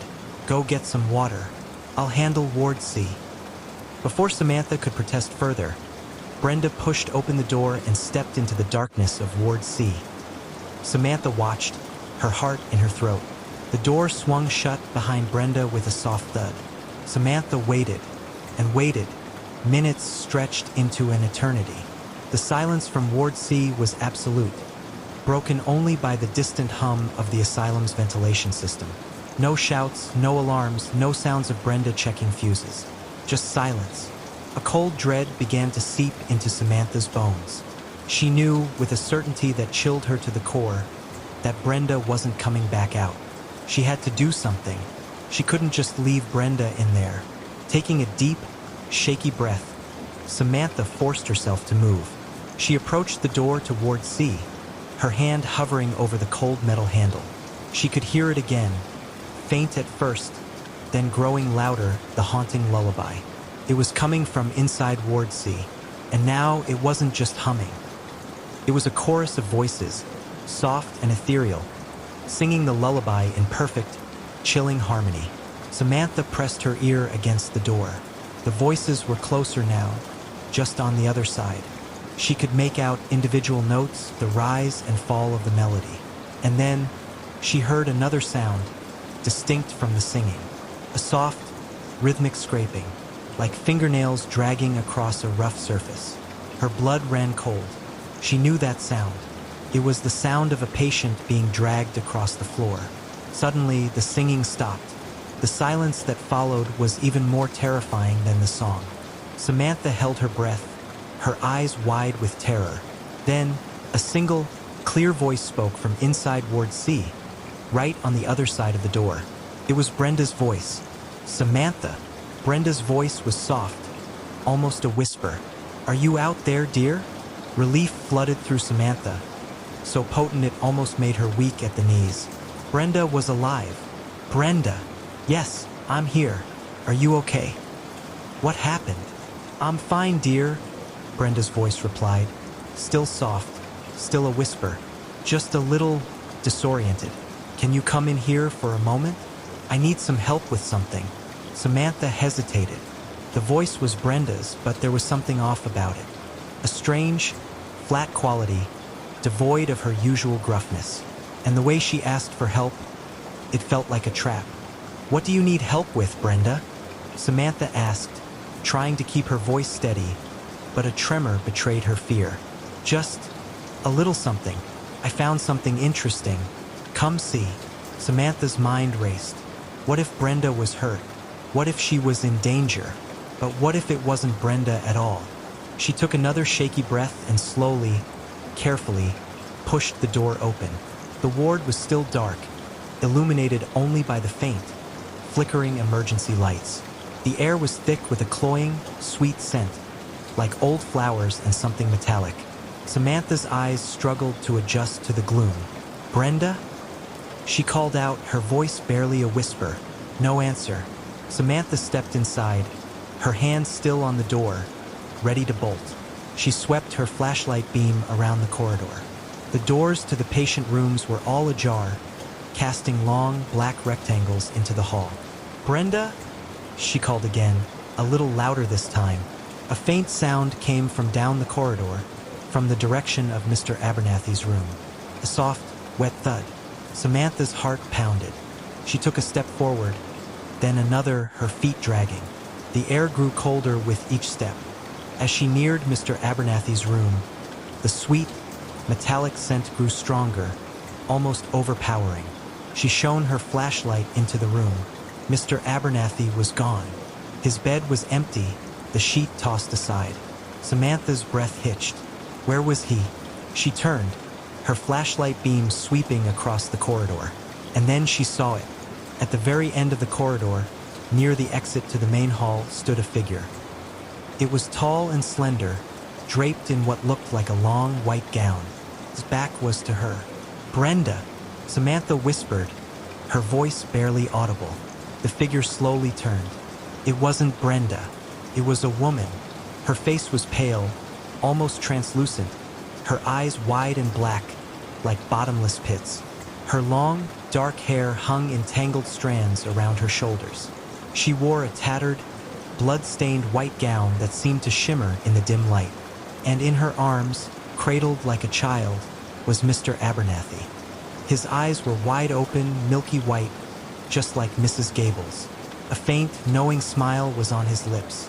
The woman in white smiled then, a slow, terrifying smile that stretched her pale lips, revealing rows of needle-sharp teeth. "She likes your song," the woman rasped, her voice a chorus of whispers, 1,000 voices speaking as one. "She wants you to sing it with her." Samantha screamed, a raw, primal sound of pure terror. She turned and ran, not caring where she was going, just away. Away from the woman in white, away from the horrors of Ward C. She burst through the door to the main hall, gasping for air, her legs burning. She didn't stop running until she reached the main entrance of the asylum, fumbling with the heavy bolts, her mind screaming for escape. She finally threw open the main doors and stumbled out into the pouring rain, not caring about the cold, not caring about anything but putting as much distance as possible between herself and Blackwood Asylum. She never looked back. The next morning, the police found Brenda's body in Ward C, her eyes wide and milky white, a faint, knowing smile on her lips. And in every room, the patients sat upright in their beds, their eyes glowing faintly in the dim light, humming a haunting lullaby. Samantha never worked as a nurse again. The lullaby haunted her dreams, a constant, chilling reminder of the night shift at Blackwood Asylum, and the woman in white who liked her song. And sometimes, in the dead of night, she swore she could hear a faint, melodic humming just outside her window. The old house stood on a bluff overlooking the churning, slate-gray waters of the North Atlantic. It wasn't just old. It was ancient, its timbers groaning under the weight of centuries, its windows like vacant eyes staring out at the endless horizon. Locals called it Blackwood Manor, though no one had lived there for 50 years. Not since the disappearances. Dr. Silas Croft, a man whose life had been a series of calculated risks and academic pursuits, saw it as the ultimate challenge. A reclusive folklorist, he was obsessed with the liminal spaces where history bled into myth. Blackwood Manor, with its chilling local legends of vanishing families and spectral whispers carried on the sea wind, was his white whale. He'd secured a temporary permit from the distant, indifferent historical society, packed his recording equipment, notebooks, and a healthy dose of skepticism, and arrived on a Tuesday in late October. The air was thick with the scent of pine and salt, a bracing, melancholic perfume. The drive up the winding, overgrown lane was a tunnel of gnarled trees, their branches skeletal fingers against the bruised sky. As he stepped out of his battered Land Rover, the silence was profound, broken only by the distant roar of the ocean and the rustle of dry leaves underfoot. The house loomed, a monolithic shadow against the fading light. Its clabbered siding was peeling like sunburnt skin, and the porch sagged precariously. Inside, the air was colder, heavier. Dust motes danced in the sparse shafts of light that pierced the grimy windows. Every surface was coated in a thick layer of grime, the remnants of decades of neglect. Silas moved through the echoing rooms, his footsteps loud on the decaying floorboards. The grand staircase, once a centerpiece, now looked like a skeletal spine, its banister splintered. He set up his base in what must have been the library, drawn by the faint, lingering scent of old paper and the sturdy, built-in shelves, though they were long empty. He unrolled his sleeping bag, set up his portable stove, and arranged his equipment. The first night was uneventful, a testament, he thought, to the power of suggestion and overactive imaginations. He spent hours recording the ambient sounds, the creaking of the house, the wind whistling through broken panes, the rhythmic crash of waves against the cliffs below.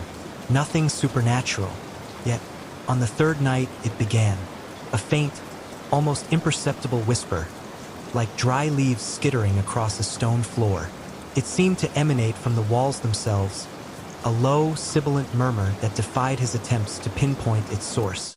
He tried to record it, but his sensitive microphones picked up only static and the usual house noises. He dismissed it as the wind, or perhaps the settling of old wood. But the whispers grew. They coalesced, forming indistinct patterns, like words just beyond the edge of comprehension. He found himself straining, leaning closer to the walls, his heart thudding a frantic rhythm against his ribs. One evening, as he sat by the dying embers of his small fire, a distinct word seemed to form: lost. Silas, despite his academic detachment, felt a prickle of unease. He started exploring the house with a new intensity, searching for hidden passages, secret rooms, anything that might explain the auditory phenomena. He found nothing. The house was a simple, albeit large, structure. The whispers became more insistent, more personal. They seemed to call his name, twisting it into something alien and guttural. Silas, come find us. His sleep became fractured, haunted by vivid, unsettling dreams of dark, swirling water and skeletal hands reaching from the depths. He started seeing things in his peripheral vision, fleeting shadows, distortions in the dust-filled air. He'd whip his head around, but they would vanish, leaving him alone in the oppressive silence. One morning, he found a child's drawing on the dusty floor of the master bedroom, a room he had meticulously swept clean just the day before. It was a crude sketch of a family holding hands, their faces smiling, but the eyes were hollow, empty circles. Below it, scrawled in what looked like dried mud, were the words, "They drowned us." A cold dread seeped into Silas's bones. This wasn't just wind or settling timbers. This was something else entirely. He remembered the local legends, the stories of the Blackwood family who had vanished without a trace. Their boat found adrift and empty. The whispers, the drawing, it all pointed to a tragedy, not just a haunting. He spent the next few days poring over old newspaper clippings he'd brought with him. The Blackwood family, a father, a mother, and 2 young children, disappeared during a sudden, violent storm 50 years ago. No bodies ever recovered. The house had been abandoned shortly after. The whispers now were almost constant, a cacophony of overlapping voices, filled with a profound sorrow and a chilling anger. He could distinguish individual voices now, a man's deep rumble, a woman's soft lament, and the high, reedy cries of children. They spoke of the storm, of the boat capsizing, of the cold, crushing embrace of the sea. But there was something more, something insidious. They spoke of betrayal. "He pushed us," a child's voice whispered directly into his ear one night. So close he felt a phantom breath on his neck. Silas leaped back, knocking over a stack of books. His flashlight beam cut through the darkness, revealing nothing but empty space. He realized the "they" in the drawing's message wasn't the sea. It was someone specific, the father. Driven by a morbid curiosity and a growing sense of responsibility, Silas descended to the rocky beach below the bluff. The tide was out, revealing a treacherous expanse of slick, seaweed-covered rocks. The air was heavy with the scent of decay. He walked along the waterline, his eyes scanning the debris, the driftwood, anything unusual. And then he saw it. Wedged between 2 massive boulders, half buried in the sand, was a small, rusted anchor. And next to it, partially submerged, a wooden chest, its iron bindings corroded, its lid askew. With immense effort, Silas managed to pry open the chest. Inside, nestled amongst layers of sand and sea-soaked fabric, were 2 small, tarnished silver lockets, a child's wooden toy boat, and a single waterlogged journal. He scrambled back up the bluff, his heart pounding with a mixture of fear and exhilaration. Back in the library, under the dim light of his lantern, he carefully opened the journal. The ink was faded, but legible. It was the mother's diary. The entries began innocently enough, chronicling daily life, the joys of motherhood, the beauty of the isolated coast. But slowly a darker narrative emerged. Her husband, Thomas, had become increasingly volatile, consumed by a desperate, irrational fear of losing their land, their inheritance. He was convinced distant relatives were plotting against him, that the sea itself was trying to claim what was theirs. He started talking about a final solution, a way to keep their legacy intact, even if it meant the last entry was chillingly brief, scrawled hastily, the ink smudged as if by tears or sea spray. "He's taking us out. The storm. He says it's the only way. For the legacy. For them. God help us. He's mad. He's going to." The sentence ended abruptly, a desperate, unfinished plea. Silas looked up from the journal, the implication hitting him like a physical blow. Thomas Blackwood hadn't been a victim of the storm. He had orchestrated their demise, a twisted act of preservation, a murder-suicide disguised as an accident. The whispers, the cries, the drawing, they weren't just the echoes of a tragedy. They were the tormented voices of a family betrayed, trapped between the crushing depths of the sea and the suffocating walls of the house. The whispers in the room intensified, no longer indistinct. They were clear now, a chorus of anguish and fury. He did it. He pushed us. He drowned us for his land. Silas felt a cold presence behind him. The air grew heavy, the temperature plummeting. He slowly turned, his breath catching in his throat. Standing in the doorway, silhouetted against the faint light from the hallway, was a tall, gaunt figure. Its eyes were hollow, its face a mask of skeletal despair. It was Thomas Blackwood, his spectral form dripping with phantom seawater. "You know," the apparition rasped, its voice like grinding stones. "You know the truth." Silas, for the first time in his life, felt true primal terror. This wasn't a phenomenon to be studied, but a suffering to be witnessed. The house wasn't just haunted. It was a prison for souls, a monument to a monstrous act. The spectral figure took a step forward, then another. Silas stumbled backward, clutching the journal to his chest. The whispers grew louder, a frantic, desperate chorus. "Help us! Release us! He holds us here." He knew then what he had to do, not just to document, but to intervene. The spirits weren't just residual energy. They were conscious, trapped, and they wanted justice, or at least release. He fled the library, the spectral Thomas Blackwood advancing slowly, inexorably. Silas ran through the decaying house, the whispers guiding him, urging him towards the cliff's edge. He reached the precipice, the wind whipping his hair, the waves crashing far below. The ghost of Thomas Blackwood stood at the edge of the bluff, his hollow eyes fixed on the churning sea. The whispers swelled, a desperate plea for Silas to act. He understood. The spirits were bound to the place of their demise and the place of their betrayal. To break the cycle, the truth had to be revealed, and the symbol of their torment of the house had to be cleansed. Silas knew he couldn't stay. He had the journal, the proof. He had to share their story, to give them the voice they had been denied. As he turned to leave, the whispers softened, a faint, melancholic sigh of gratitude. He glanced back. The figure of Thomas Blackwood remained at the cliff's edge, a solitary, tormented sentinel, staring into the abyss he had created. The other whispers had faded, perhaps finding a momentary peace. Silas left Blackwood Manor that night, not with the academic satisfaction he had sought, but with a profound sense of sorrow and a chilling understanding of the depths of human depravity and the enduring power of suffering. He published the journal, anonymously, letting the truth of the Blackwood family's fate echo across the world. The house still stands, a silent sentinel over the sea, but the whispers, they say, are now softer, less tormented, perhaps finally at rest.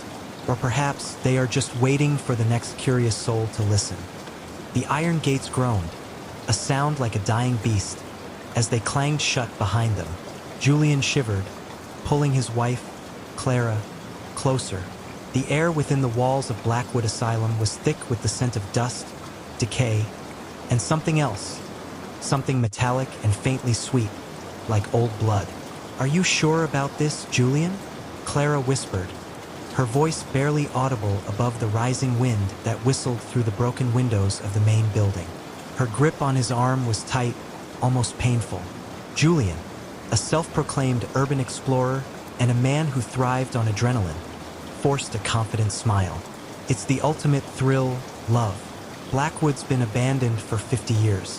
No one's been inside since the incident." He didn't need to elaborate. Everyone in the region knew the whispered tales of Blackwood. The sadistic head doctor, the experimental treatments, the mass disappearances, and the final brutal riot that had left the asylum a haunted shell. They had bribed a local kid to unlock the gates, promising him a hefty sum for the exclusive access. Now, standing in the overgrown courtyard, surrounded by the skeletal remains of forgotten rose bushes and the ominous, towering edifice of the asylum, Julian felt a prickle of unease that even his bravado couldn't entirely dispel. A sudden, sharp giggle echoed from the shadows of the crumbling chapel to their left. Clara gasped, burying her face in Julian's shoulder. "Who's there?" Julian called out, his voice betraying a tremor. Two figures emerged from the gloom, identical in every way, like mirror images. Twin girls, no older than 10, with long, stringy black hair and eyes that seemed too old, too knowing for their young faces. They wore tattered, faded white dresses that might once have been hospital gowns. "You shouldn't be here," one of them said, her voice a reedy whisper that carried an unsettling resonance. "It's not safe," the other finished, her words perfectly synchronized. Clara pulled away from Julian, her eyes wide with terror. "Children, what are you doing here?" The twins merely stared, their expressions unreadable. A chill that had nothing to do with the evening air snaked down Julian's spine. "We're just exploring," he managed, trying to sound casual. "Who are you?" "We live here," they said in unison, their heads tilting in perfect synchronicity. Before Julian or Clara could react, a heavy, metallic thud echoed from behind them. They spun around. The massive iron gates, which had been left slightly ajar, were now slammed shut, secured by a thick, rusted chain and a padlock that certainly hadn't been there moments before. "No!" Julian yelled, rushing forward and rattling the bars. The padlock was new, gleaming faintly in the twilight. "This isn't funny. Open the gates." The twins giggled again, a sound that grated on their nerves. "You're locked in," they chanted, their voices rising in a macabre sing-song. "Locked in with us."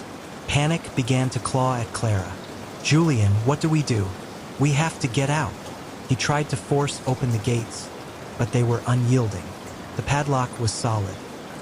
He looked back at the twins, who were now standing perfectly still, watching them with those unervingly ancient eyes. "Who locked us in?" Julian demanded, his voice hoarse. "He did," they whispered, pointing towards the main building. "The doctor." A new wave of fear washed over Julian. The doctor was a legend, a boogeyman from the asylum's dark past. He was supposed to be dead. "That's impossible," Clara whimpered, clinging to Julian again. "He's been dead for decades." The twins simply smiled, a slow, unsettling stretch of their lips that showed too many teeth. "He never left." The wind picked up, howling like a banshee, and the last vestiges of daylight faded, plunging the asylum grounds into a deep, oppressive gloom. Julian knew they had to find shelter inside. The thought of spending the night out in the open, with these strange children and the locked gates, was unbearable. "All right," Julian said, trying to project an air of calm he didn't feel. "Let's go inside. We'll find another way out." The main entrance was a grand, Gothic affair, its massive wooden doors scarred and warped by time. As they pushed them open, a wave of stale, cold air washed over them, carrying with it the persistent, cloying scent. The interior was a cavernous hall, dust motes dancing in the faint moonlight filtering through the grimy skylights. Shadows stretched and twisted, creating monstrous shapes on the walls. "It's so cold," Clara muttered, rubbing her arms. "We need to find a way to call for help," Julian said, pulling out his phone. No signal. Of course, the twins had followed them inside, their footsteps unervingly silent on the cracked marble floor. They stood a few feet behind Julian and Clara, their gazes fixed on the couple. "The doctor likes new patients," one twin said. "He likes to play," the other added. A sudden, sharp clang echoed from deeper within the asylum, followed by a low, guttural moan. Clara shrieked. "What was that?" she cried, her voice trembling. Julian grabbed her hand. "I don't know, but we need to stick together. Let's try to find a way to the roof. Maybe we can signal someone." They moved cautiously through the decaying corridors. The asylum was a labyrinth of peeling wallpaper, shattered light fixtures, and overturned furniture. Every shadow seemed to hold a lurking presence. Every creak of the old building sounded like a footstep. They passed a room with a rusted, bolted door. A faint scratching sound came from within, rhythmic and persistent. Julian hesitated, then pulled Clara away. He didn't want to know what was in there. As they ascended a grand, sweeping staircase, its banister splintered and rotten, the air grew colder, and the metallic scent intensified. They reached the second floor, which seemed even more desolate than the first. The doors to the patient rooms lined the hallway, many of them hanging open, revealing empty, dust-filled spaces. "Look," Clara whispered, pointing to a series of framed photographs on the wall. They were old, sepia-toned images of stern-faced doctors and nurses, and rows of patients with vacant, haunted eyes. One photo, larger than the others, showed a man with a severe, unsmiling face and piercing dark eyes. He wore a pristine white coat. "The doctor," the twins said from behind them, their voices a sudden, chilling presence. They had appeared silently, as if materializing from the shadows. "He watches." Julian felt a surge of anger mixed with his fear. "Stop it. Stop trying to scare us." The twins simply giggled, their eyes glinting in the faint light. Suddenly, a door at the end of the corridor creaked open, revealing a sliver of inky blackness. A faint, rhythmic thumping sound emanated from within. "What's in there?" Clara whispered, her voice barely a breath. "The therapy room," the twins chimed. "He's waiting." Julian, despite his growing dread, felt a perverse curiosity. He slowly approached the door, Clara clinging to his arm.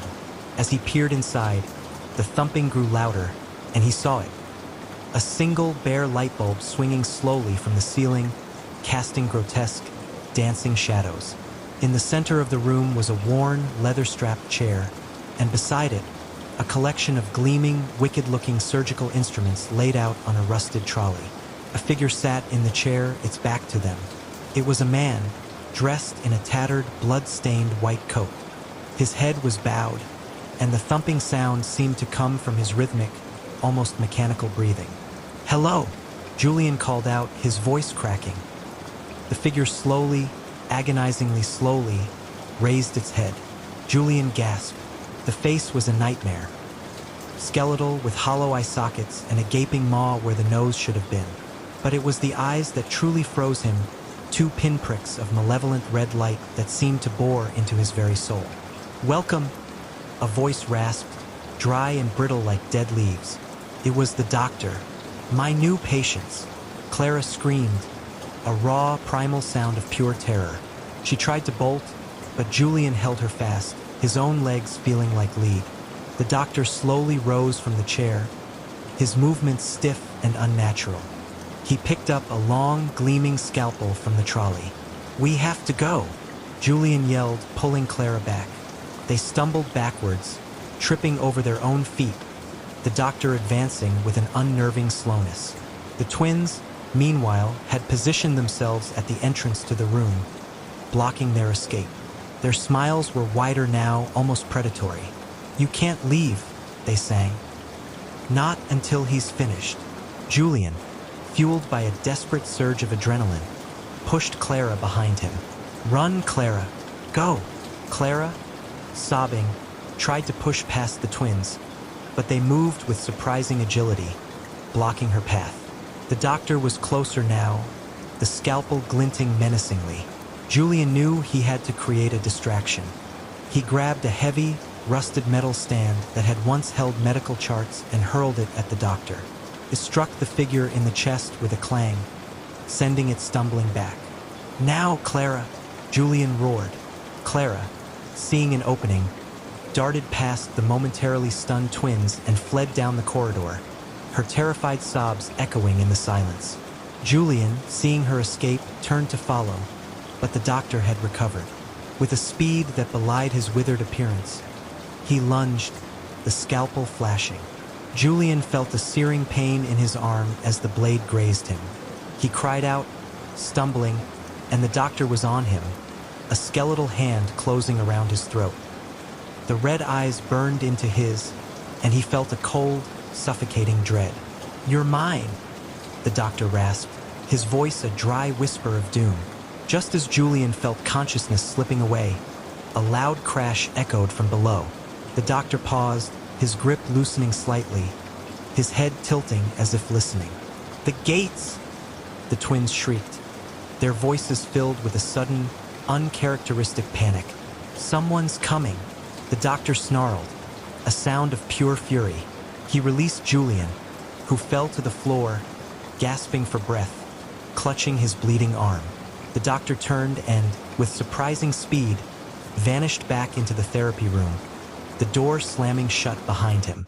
The twins, their faces now etched with fear, looked at Julian. "He doesn't like visitors," one said.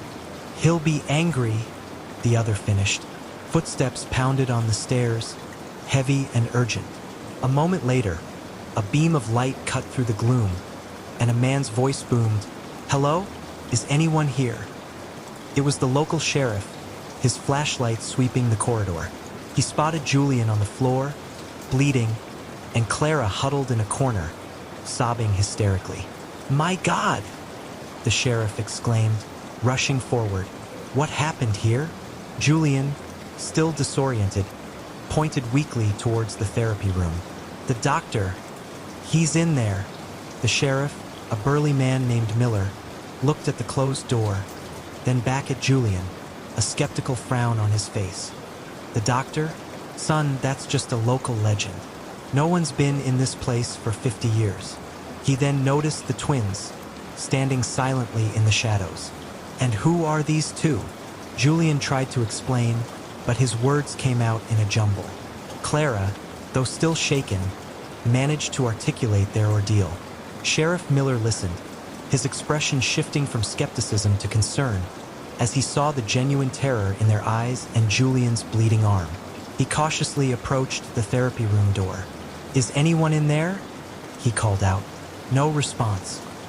He tried the handle. It was unlocked. He pushed it open, his flashlight beam sweeping the room. It was empty. The chair, the trolley, the instruments, all gone.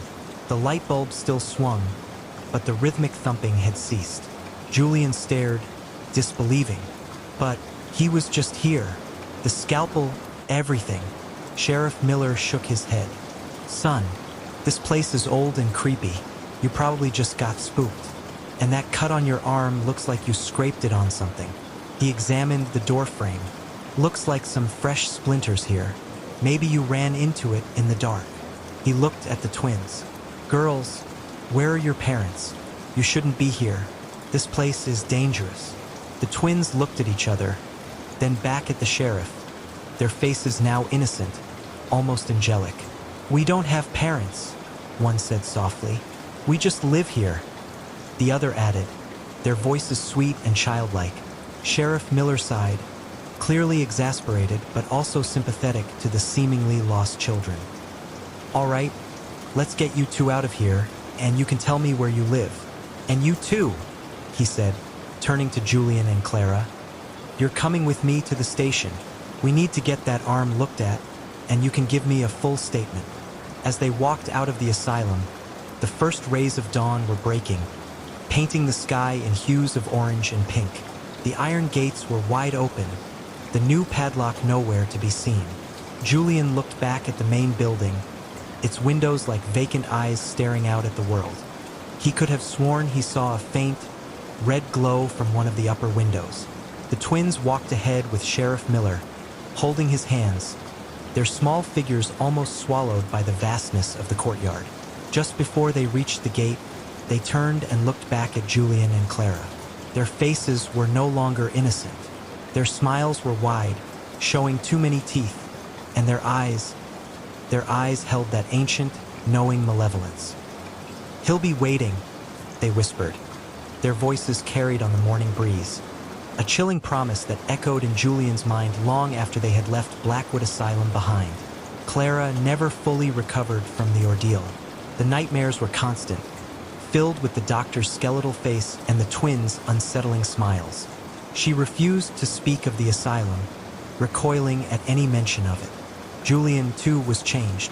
His thirst for urban exploration vanished, replaced by a deep-seated fear of abandoned places and the shadows they held. Sheriff Miller's report dismissed their claims as hallucinations brought on by fear and the eerie atmosphere of the old asylum. He found no evidence of anyone else being in the building, and the twins, who had given him a fabricated story about being lost, were eventually placed in foster care in a neighboring town. He never connected them to the asylum, believing them to be just two curious, mischievous children who had wandered into the wrong place at the wrong time. But Julian knew. He knew the truth of the red eyes, the scalpel, and the chilling whispers. He knew that Blackwood Asylum was not merely abandoned. It was alive, and something ancient and malevolent still resided within its walls, patiently waiting for its next patience. And sometimes, in the dead of night, he would hear a faint, reedy giggle, perfectly synchronized, just outside his window. In the heart of a verdant valley, nestled beside the winding river Viridian, lay the village of Opiid. It was the 11th century, a time when the rhythm of life was dictated by the seasons, the bounty of the earth, and the whims of the heavens. Most men in Opiid tilled the soil, hunted the forests, or crafted simple wares. But among them was Oak, a man whose mind moved not with the plow, but with the gears of logic, the flow of water, and the strength of stone. Oak was an anomaly. While others saw a fallen tree as firewood, he saw the potential for a sturdy beam. Where a stream was merely water, he envisioned its power harnessed to grind grain. His hands, though calloused from labor, were also deft at sketching intricate designs on parchment, designs that often bewildered his fellow villagers. He was an engineer, though the term itself was centuries from being coined in their tongue. They simply called him Oak, the builder of wonders, or sometimes, less charitably, Oak, the dreamer of impossible things. His dwelling, a sturdy, well-built cottage at the edge of the village, was less a home and more a workshop. It was filled with strange contraptions. Levers he'd fashioned, gears carved from seasoned oak, and models of water wheels that spun silently on his workbench. His greatest joy was not in the harvest, but in the meticulous planning and execution of a project, in seeing an idea take tangible form, serving the needs of his community. For generations, Opiid had prospered, its fields watered by the reliable Viridian. But the last 2 summers had been cruel. The rains had dwindled, and the Viridian, once a robust artery, had become a sluggish vein, its waters barely reaching the furthest fields. The crops, the very lifeblood of Opiid, withered under the relentless sun. Desperation began to creep into the villagers' eyes, a fear more potent than any raiding party. Elder Thistle, his face a roadmap of Opiid's history, summoned Oak to the communal hall. "Oak," he began, his voice raspy with worry, "the river fails us. The gods are displeased, or perhaps the earth itself grows weary. Our granaries will be empty before winter's first frost. We need water, Oak, more water than the Viridian now provides." A murmur of agreement rippled through the gathered villagers. Some spoke of prayers, others of sacrifice. But Oak, his gaze distant, was already calculating. He knew the gods were not to blame for the lack of rain, nor the earth for its weariness. The problem was one of distribution, of access. "Elder Thistle," Oak said, his voice calm, "the Viridian is low, yes, but there are other sources. High in the hills to the north, where the snows linger longest, there is the Whispering Spring. Its waters flow year-round, cold and clear. If we could bring that water to Opiid, our fields would flourish once more." A gasp went through the hall. The Whispering Spring was known, but it was a journey of a day and a half, across treacherous terrain, through dense forests and over rocky ridges. To bring its water to Opiid seemed an impossible feat. "Bring it?" scoffed Boren, the village blacksmith, a man of brawn, not vision. "Are we to carry it in buckets, Oak? 1,000 buckets for 1,000 days." Oak smiled faintly. "Not in buckets, Boren. In a channel, an aqueduct." Silence descended, heavy and disbelieving. An aqueduct. The word itself sounded like something from ancient legends, tales of grand empires long crumbled to dust. No one in Opiid or any neighboring village had ever seen such a thing. "It is a monumental undertaking," Oak continued, undeterred by their skepticism. "It will require stone, wood, and many hands. We will need to survey the land, to find the gentlest slope, to build bridges over ravines and tunnels through hills. But it is possible. I have studied the flow of water, the strength of arches. I believe we can do it." Elder Thistle, despite his initial shock, saw a flicker of hope in Oak's eyes. He had known Oak since he was a boy, always tinkering, always observing. "How long, Oak?" he asked, his voice barely a whisper. "A full season, perhaps two, if the gods grant us good weather and strong backs," Oak replied. "But the alternative is starvation." The choice, though daunting, was clear. The villagers, facing ruin, reluctantly agreed. Oak, with a renewed sense of purpose, began his work. His first task was to survey the land. With only a rudimentary level fashioned from a bowl of water and a plumb bob, and a long, straight staff, he set out. Days turned into weeks as he traversed the rugged terrain between Opiid and the Whispering Spring. He mapped the contours of the land in his mind, noting every rise and fall, every potential obstacle. He calculated gradients, envisioning the subtle, constant decline that would allow the water to flow by gravity alone. It was a painstaking process, relying on keen observation and an intuitive understanding of physics. He returned to Opiid, his clothes torn, his face weathered, but his eyes alight with a plan. He gathered the villagers again, this time with a large, flat stone on which he had scratched a rough map. He pointed to the spring, then to Opiid, tracing a winding path. "Here," he explained, indicating a deep ravine, "we will build a bridge of stone with arches strong enough to bear the channel. And here," he pointed to a low hill, "we will dig a tunnel, just deep enough to maintain the flow." Borin, the blacksmith, still skeptical but intrigued, asked, "And the stone for this bridge? The wood for the scaffolding? Where will it come from?" "The forest will provide the wood," Oak answered. "And the quarry to the west, though distant, has ample stone. We will need carts, strong oxen, and many hands to haul it." The scale of the project was immense, almost unimaginable. But Oak's quiet confidence, his meticulous planning, began to sway even the most doubtful. He wasn't just dreaming, he was outlining a path, step by arduous step. The first phase was quarrying. Oak taught the villagers how to split stone using wedges and the power of freezing water. He designed simple yet effective sledges for hauling the massive blocks. Men who had only ever known the feel of a plow handle now learned the rhythm of the hammer and chisel. The forest echoed with the thud of axes as trees were felled for scaffolding and supports. Oak was everywhere, overseeing, instructing, encouraging. He showed them how to lay foundations, how to mix mortar from local clay and sand, how to shape stones for a perfect fit. He taught them the principle of the arch, demonstrating how individual stones, seemingly weak on their own, could, when combined in a curve, bear immense weight. The construction of the ravine bridge was the most challenging. It required precision Oak had only ever practiced in his models.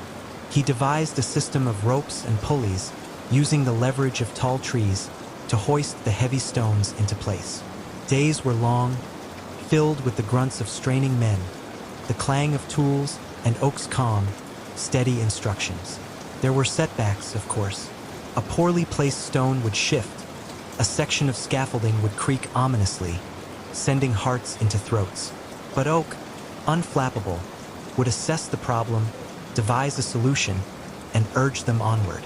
He faced not just physical challenges, but human ones. Some workers grew weary, their faith in the impossible project wavering. Others grumbled about the endless labor, the missed harvests.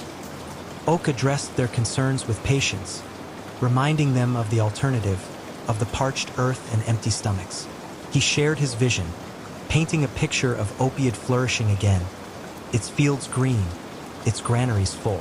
One evening, as the sun dipped below the horizon, painting the sky in hues of orange and purple, a section of the newly built bridge, a small arch, collapsed. A collective groan went through the weary workers. Borin threw down his hammer in frustration. "It's cursed, Oak. The gods do not wish this channel built." Oak walked to the fallen stones, examining them closely. He ran his hand over the broken edges, then looked at the remaining structure. "No curse, Borin," he said, his voice calm despite the exhaustion in his eyes. "A miscalculation. The mortar in this section was too thin, or perhaps the stone was flawed. We will rebuild it, stronger." He spent the night re-examining his plans, adjusting his measurements, and by dawn, he had a revised approach. He showed the men how to test the strength of each stone, how to ensure the mortar was mixed to the perfect consistency.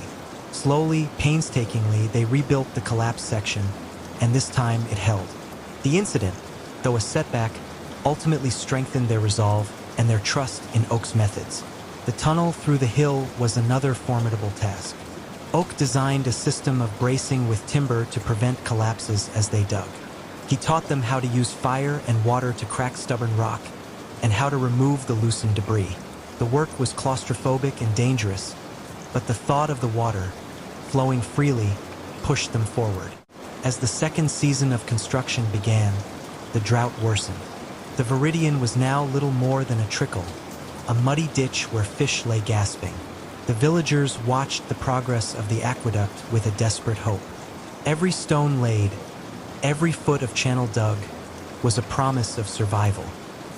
Finally, after nearly 2 full years of relentless labor, the aqueduct was complete. It snaked across the landscape, a testament to human ingenuity and perseverance. A thin, gray line connecting the distant whispering spring to the parched fields of Opiate. The day of the water's arrival was etched into the memory of every villager.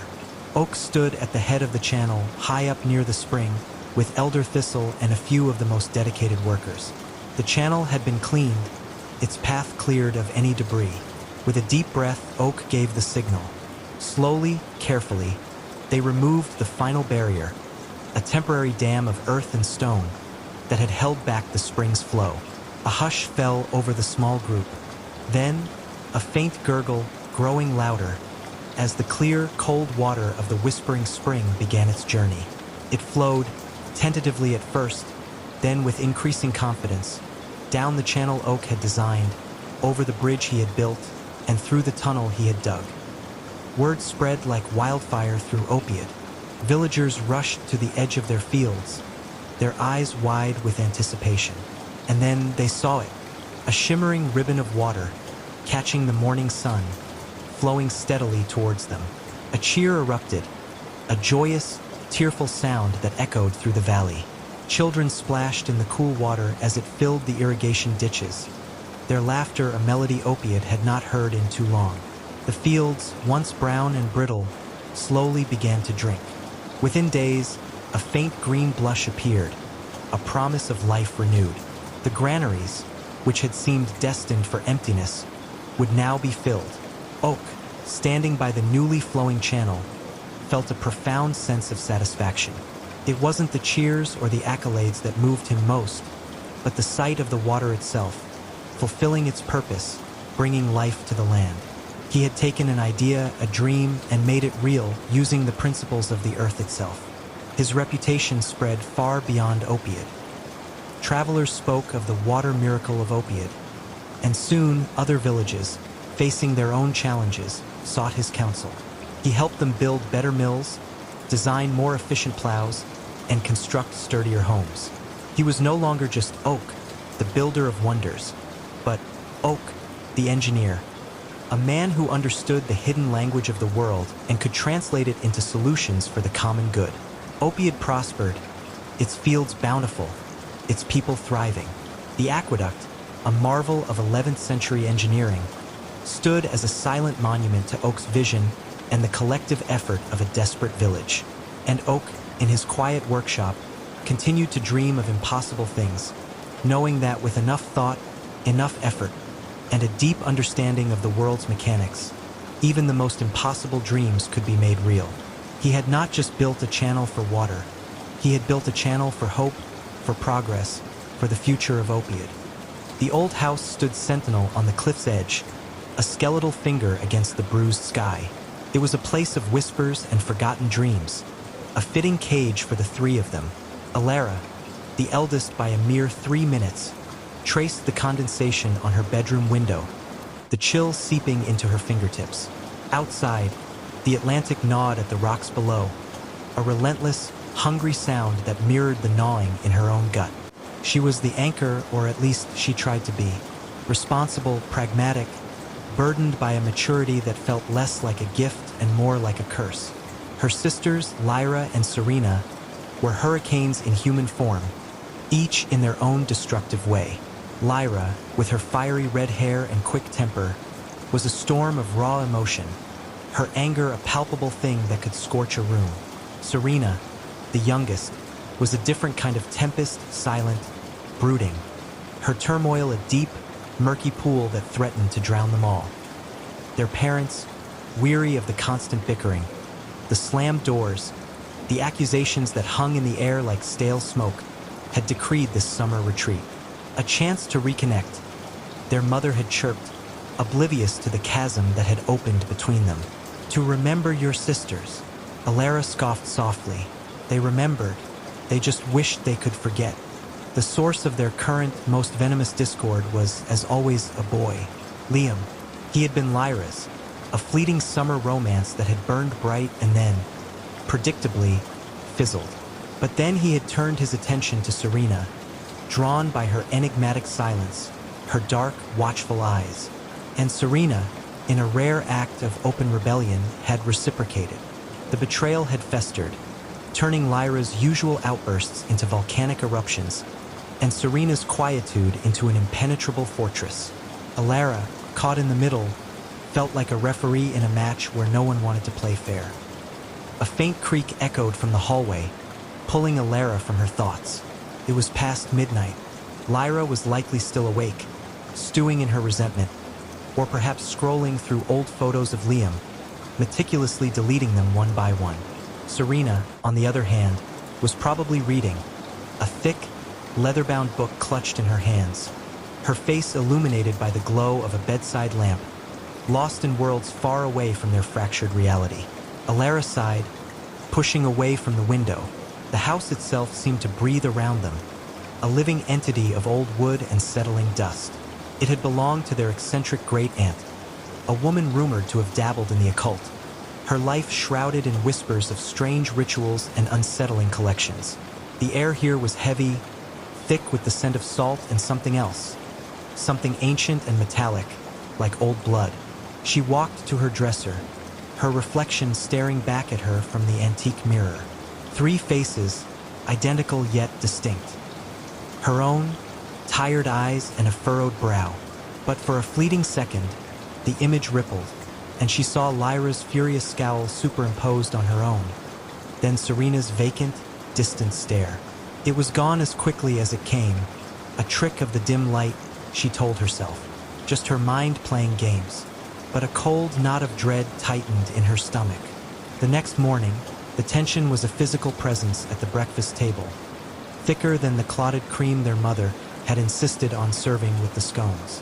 Lyra picked at her food, her eyes narrowed, occasionally darting to Serena, who ate in silence, her gaze fixed on some point beyond the window, as if seeing things no one else could. "Isn't this lovely?" their mother chirped, oblivious. Such a peaceful place. Peaceful. The word hung in the air, a cruel joke. Later that day, while exploring the dusty attic, a place filled with forgotten heirlooms and the scent of mothballs, Lyra stumbled upon an old, ornate wooden box tucked away in a forgotten corner. It was intricately carved with symbols that seemed to writhe and intertwine, unsettling in their complexity. "What's this?" Lyra muttered, her fingers tracing the strange patterns. Serena, who had been quietly examining a collection of antique dolls with unsettlingly lifelike glass eyes, drifted closer. "Looks old," she said, her voice softer than usual. Alara, always cautious, felt a prickle of unease. "Maybe we shouldn't touch it. Great-aunt may have had some peculiar things." Lyra, ever the rebel, ignored her. With a grunt, she pried open the lid. Inside, nestled on faded velvet, lay a single, tarnished silver locket. It was heart-shaped, but instead of a smooth surface, it was etched with the same swirling, unsettling symbols as the box. "A locket," Lyra said, her voice losing some of its edge. "Maybe it's worth something." She tried to open it, but it was sealed shut. Serena reached out, her fingers brushing against the cold metal. "It feels cold," she murmured, then quickly pulled her hand back, a flicker of something akin to fear in her eyes. Alara felt a shiver run down her spine. The air in the attic suddenly felt heavier, colder. "Let's put it back," she urged. "Seriously, Lyra?"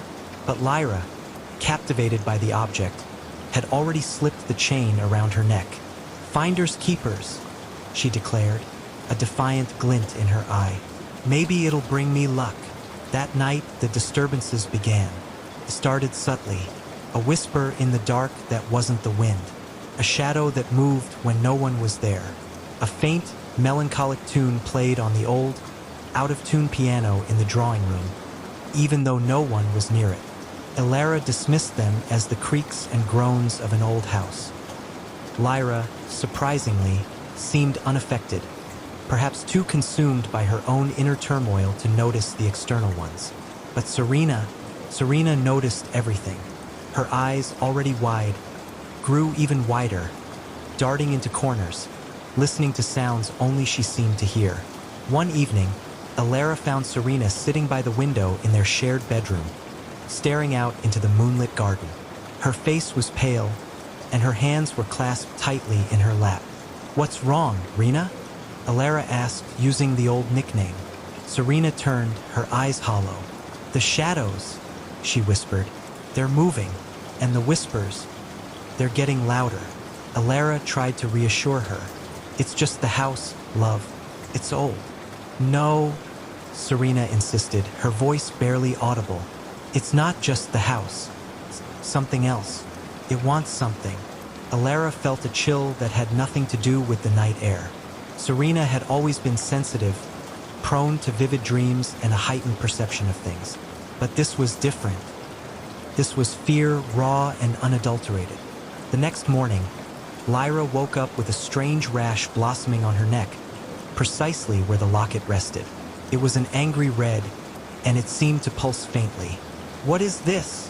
she grumbled, scratching at it. Elara examined it, a frown creasing her brow. "Looks like an allergic reaction. Maybe to the locket."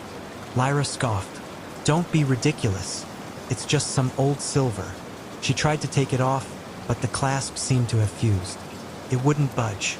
"Great," she muttered, tugging harder. Now it stuck. As the days bled into one another, the strange occurrences escalated.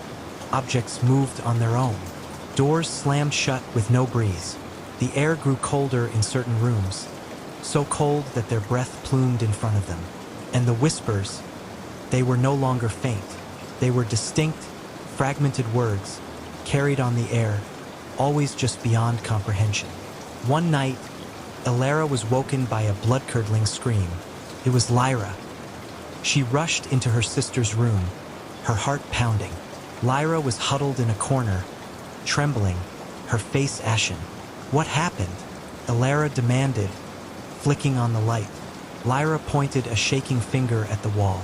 There, scrawled in what looked like dried mud or rust, were the same intricate, swirling symbols that adorned the locket and the box.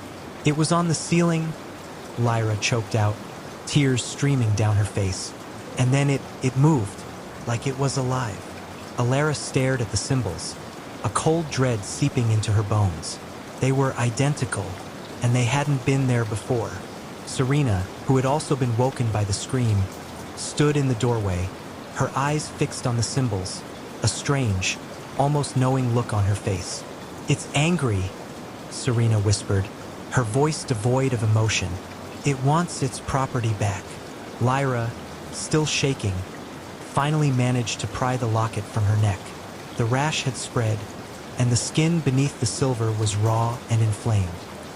As she pulled it off, a faint, almost imperceptible sigh seemed to ripple through the room, and the symbols on the wall faded, leaving only a faint, discolored stain. "What was that?" Lyra gasped, clutching the locket as if it were a burning coal. "I told you," Serena said, her voice flat. "It's angry." The sisters were forced to acknowledge that something truly unsettling was happening. Their individual turmoils, once the central focus, now seemed trivial in the face of this growing, unseen threat. But even in their shared fear, their differences still manifested. Lyra, ever the fighter, wanted to confront it. "We need to find out what this thing is," she declared, her fear slowly morphing into a desperate resolve. And how to get rid of it. Serena, on the other hand, retreated further into herself. She spent hours poring over their gray tant's old journals, her brow furrowed, her lips moving silently as she deciphered the faded script. She seemed to be searching for answers, but her silence made Alara uneasy. What was she finding? Alara, the pragmatist, wanted to leave. "This is too much," she pleaded with her parents, who remained stubbornly oblivious, attributing the girl's growing pallor and jumpiness to teenage angst and too much screen time. "We need to go home," but their parents were adamant. "You'll stay the whole summer. You need this time together." And so they were trapped. The house became a labyrinth of fear. The whispers grew into disembodied voices, sometimes overlapping, sometimes distinct, calling their names, always from just out of sight. Shadows danced in their peripheral vision, solidifying for a split second before dissipating. The air was constantly cold, even on the warmest days, and the metallic scent grew stronger, almost cloying. One afternoon, Alara found Serena in the drawing room, sitting on the floor amidst a scattered pile of their gray tant's books. Her eyes were wide, and she was muttering to herself. "Rena, what are you doing?" Serena looked up, her face pale. "She was trying to bind it," she whispered, holding up an old, leather-bound book. "A spirit, a vengeful one. It was tied to the locket, to this house." Alara knelt beside her, a knot of ice forming in her stomach. "Bind what?" "A reflection," Serena said, her voice distant. A part of herself she couldn't control. Her anger, her jealousy, her sorrow. She tried to separate it, to contain it, but she failed. Lyra, drawn by the hushed voices, entered the room. "What are you two talking about?" she demanded, her gaze falling on the locket, which lay on the floor beside Serena. "Great Aunt Maeve," Serena explained, her voice gaining a strange, almost manic edge. She was trying to split her soul, to cast out the darkness. But the darkness, it became its own entity. It's been trapped here, feeding on the house, on the despair. And now, it's feeding on us. Lyra stared at the locket, then at Serena, a flicker of understanding, and then pure terror crossing her face. "You mean, the locket isn't just an old trinket? It's a part of her." "More than that," Serena said, her eyes fixed on the locket. "It's a conduit, a key, and now that you've worn it, it's found a new host." Lyra stumbled backward, her hand flying to her neck, as if the rash had reappeared. No, that's insane." "Is it?" Serena challenged, her gaze piercing. "Think about it, Lyra. The anger, the jealousy, the way you've been feeling. It's been amplified, hasn't it?" Lyra's defiant mask cracked. She had been consumed by a rage she couldn't control, a bitterness that had poisoned every interaction. She had blamed Serena, blamed Liam, but now, a terrifying realization dawned. The locket hadn't just been a catalyst. It had been a fuel. "It wants to be whole," Serena continued, her voice a low drone. "It wants to be free, and it needs a vessel. 3 vessels." Alara felt a cold dread spread through her. 3 vessels? What are you talking about? Serena looked at them, her eyes suddenly filled with a profound, unsettling sadness. Great Aunt Maeve was a twin. She had a sister, and she tried to cast out the part of herself that hated her sister. But it became stronger, and it learned. It learned to feed on the very thing it was born from: sibling rivalry.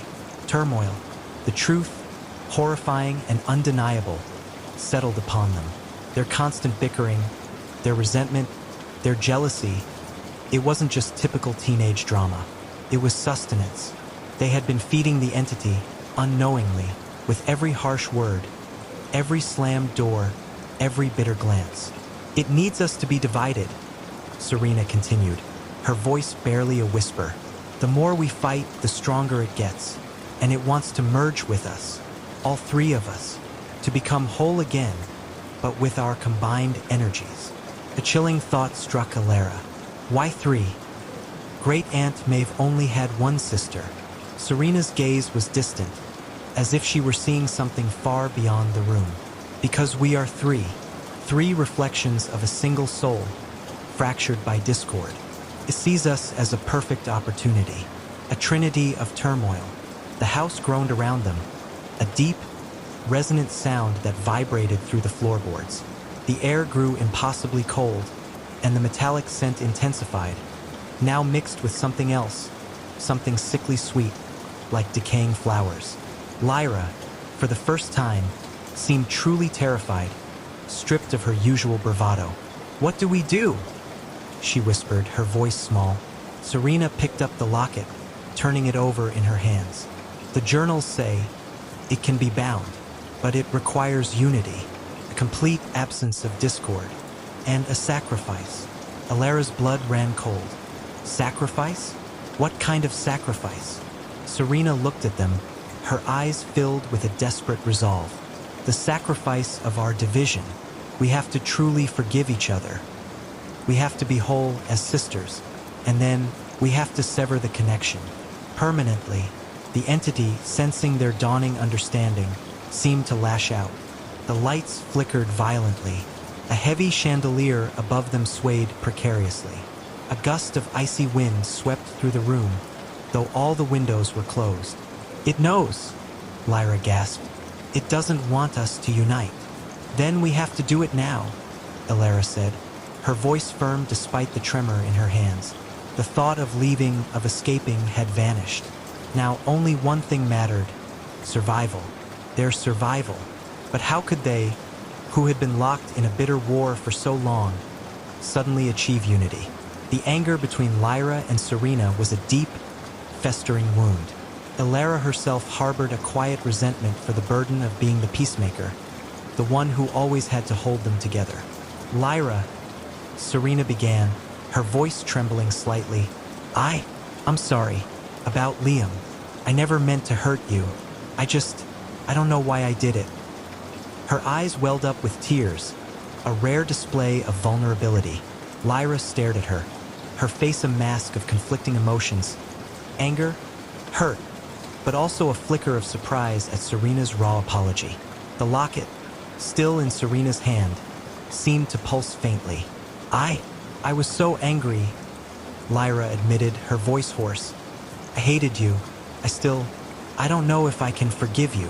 As she spoke, a chilling laugh echoed through the room, a dry, rasping sound that seemed to come from everywhere and nowhere.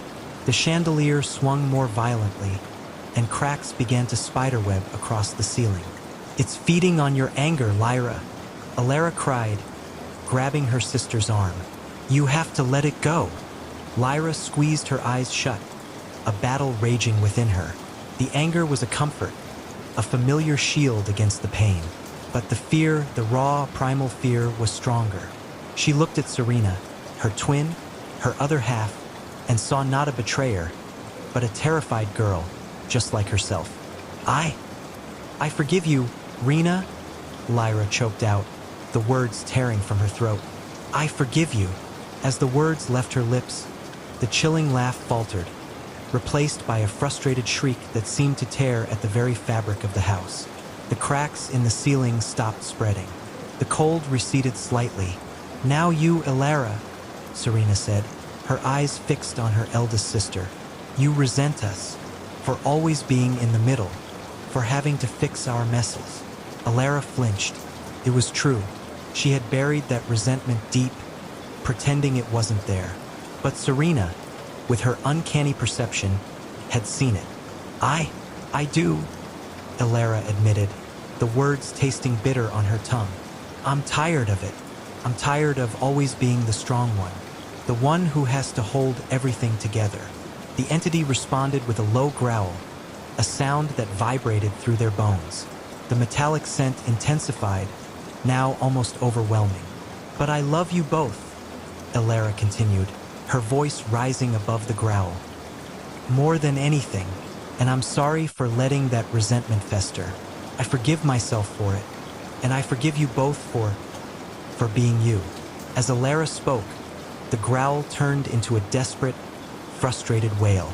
The locket in Serena's hand began to glow, a faint, sickly green light emanating from its etched surface. "It's weakening," Serena whispered, her eyes fixed on the locket. "The unity, it's hurting it." "What's the sacrifice?" Lyra asked, her voice steady now, a newfound strength in her eyes. Serena looked at the locket, then at her sisters. "The journals say the conduit must be destroyed, and the spirit must be returned to its source, to the reflection it came from." "How?" Alara asked, her gaze fixed on the glowing locket. "It needs to be broken," Serena said, her voice barely audible. "And then, it needs to be cast into the deepest part of the ocean, where the light cannot reach, where it can never return." The entity, sensing their intent, unleashed its full fury. The house convulsed around them, furniture crashed to the floor, windows shattered inward, sending shards of glass flying. A dark, swirling vortex of shadows began to coalesce in the center of the room, growing larger, more defined, its form vaguely humanoid, but twisted, grotesque, its limbs elongated and distorted. "It's trying to stop us," Lyra screamed, grabbing a heavy brass candlestick from a nearby table.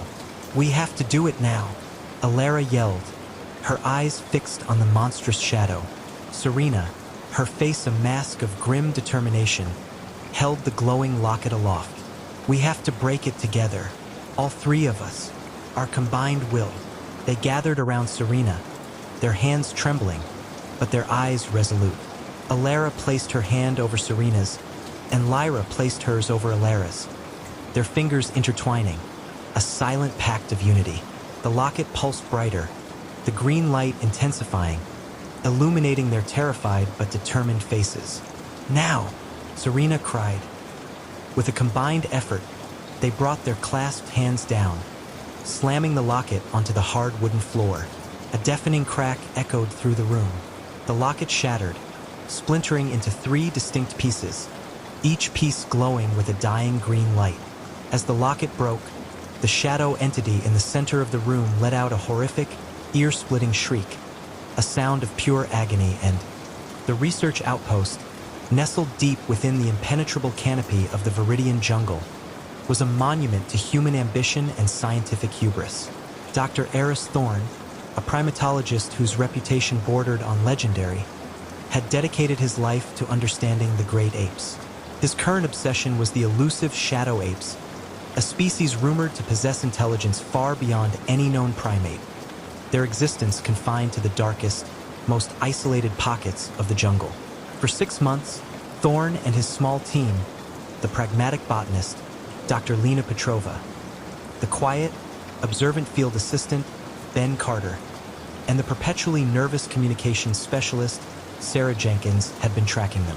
The jungle itself was a living, breathing entity, its symphony of chirps, roars, and rustles a constant reminder of its untamed power. But lately, the symphony had changed. A new sound had crept in, a low, rhythmic thrumming that seemed to vibrate through the very earth, often accompanied by a faint, almost subliminal chittering. It wasn't the usual calls of the jungle. It was something ancient, something unsettling. "Did you hear that?" Sarah whispered one evening, her eyes wide, as the thrumming intensified, seeming to emanate from the dense foliage just beyond their perimeter fence. Thorne, ever the scientist, adjusted his night vision goggles. "Probably just a new territorial call, Sarah. The jungle is full of surprises." But even he felt a prickle of unease. This sound was different. It had a hypnotic quality, a primal resonance that stirred something deep within. The first direct encounter with the shadow apes was not what they expected. They had set up a new observation blind near a cluster of rare bioluminescent fungi, hoping to catch a glimpse of the nocturnal creatures. What they saw, illuminated by the ghostly glow, was not a family group foraging, but a single massive ape. It stood upright, its fur a deep, charcoal black. Its eyes, even in the dim light, seemed to possess an unnatural depth, a chilling intelligence. It wasn't just observing the fungi, it was studying them, its long, powerful fingers tracing patterns on the glowing caps. Then it turned its head. Its gaze swept over their blind, pausing for a beat that felt like an eternity. There was no aggression, no fear, just a profound, unsettling awareness. And then, it let out a low, guttural chitter, a sound that seemed to ripple through the air, carrying with it a strange, almost musical quality. It wasn't a warning. It was something else, something that resonated in their very bones. Lena, usually unflappable, clutched Thorn's arm. "Did you see its eyes, Eris? They weren't animal eyes." Thorn nodded, a cold knot forming in his stomach. He had seen that look before, in the eyes of the most brilliant minds he had ever known. It was the look of profound thought. Over the next few days, the encounters became more frequent, more unnerving. The shadow apes were no longer just elusive creatures. They were observers, their dark forms appearing silently at the edge of the camp, their intelligent eyes watching every move. The rhythmic thrumming and chittering grew louder, more pervasive, seeping into their dreams, twisting their thoughts. Ben, usually the most grounded of the team, began to exhibit strange behavior. He would sit for hours, staring blankly into the jungle, occasionally muttering to himself in a language that sounded like the apes' chittering. He started sketching intricate, geometric patterns in his notebook, patterns that resembled the bioluminescent fungi, but with an added, unsettling complexity. "Ben, are you all right?" Lena asked him one morning, touching his shoulder. He flinched, his eyes unfocused. They're trying to tell us something, Lena," he whispered, his voice hoarse. "The patterns, the sounds. It's a language, a very old language." Thorn dismissed it as jungle fever, a common ailment among researchers. But a part of him, a growing, terrified part, knew it was something far more sinister. The thrumming was getting stronger, more insistent, and he felt a strange pull towards it, a desire to understand the silent messages it carried. One night, Sarah woke up screaming. She claimed she saw a shadow ape at the foot of her bed, its eyes glowing faintly, its chittering filling her head. Thorn found her huddled in a corner, trembling, her mind clearly unraveling. He administered a sedative, but the image of her terror-stricken face stayed with him. The next morning, Ben was gone.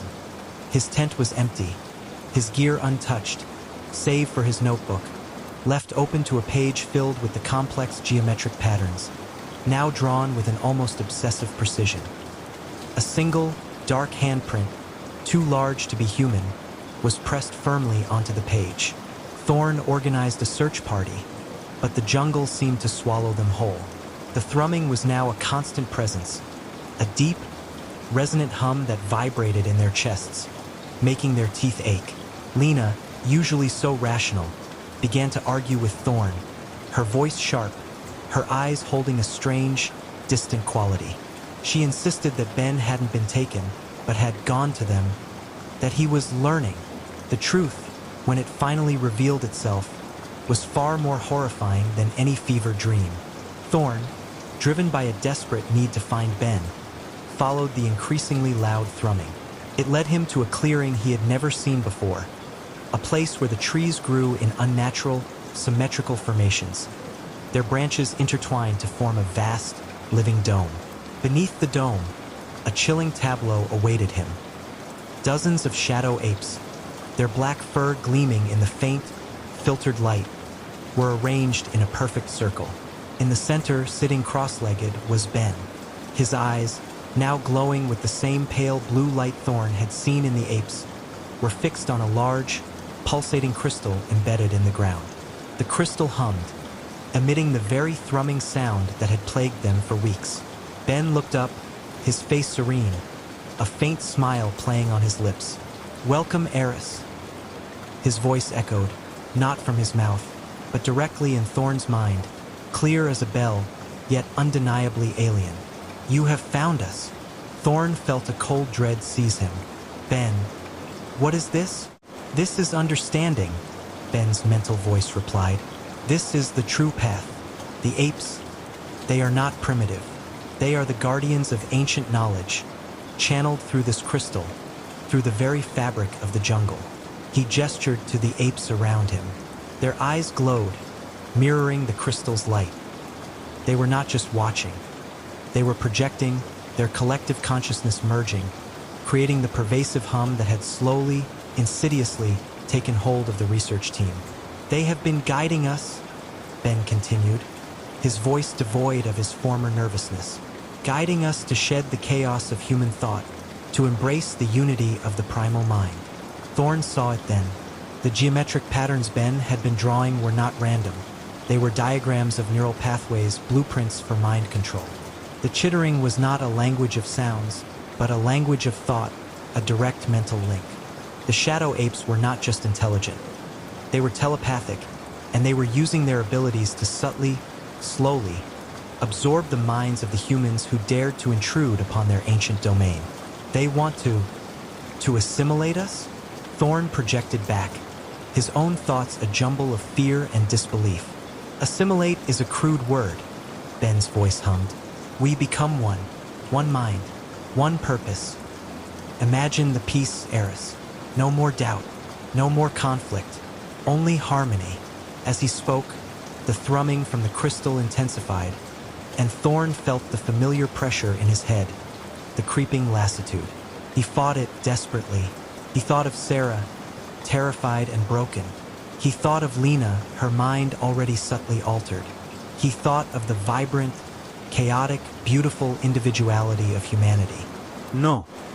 Thorne screamed, his voice a raw, desperate sound that seemed to shatter the serene silence of the clearing. He lunged, not at Ben, but at the pulsating crystal. The shadow apes reacted instantly, their chittering rising to a furious crescendo, their glowing eyes narrowing. They moved with impossible speed, a blur of black fur and powerful limbs. Thorne felt a searing pain as one of them raked its claws across his arm, but he ignored it, his gaze fixed on the crystal. He reached the crystal, its surface warm and slick beneath his fingers. He pulled, desperately, with all his strength. The crystal resisted, vibrating violently, its humming turning into a high-pitched shriek that pierced his ears. The apes were on him, their powerful hands grabbing, pulling. With a final, agonizing surge of adrenaline, Thorne ripped the crystal from the earth. A blinding flash of blue light erupted, followed by a deafening crack that echoed through the jungle. The thrumming ceased abruptly. The shadow apes froze, their glowing eyes dimming, their chittering dying into confused whimpers. Ben collapsed, his body going limp, the pale blue light fading from his eyes. Thorne scrambled away, clutching the now inert crystal, his arm bleeding profusely. The apes, disoriented, began to scatter, melting back into the shadows of the jungle. He found Lena later, wandering aimlessly back towards the outpost, her eyes wide and confused, the strange, distant look gone.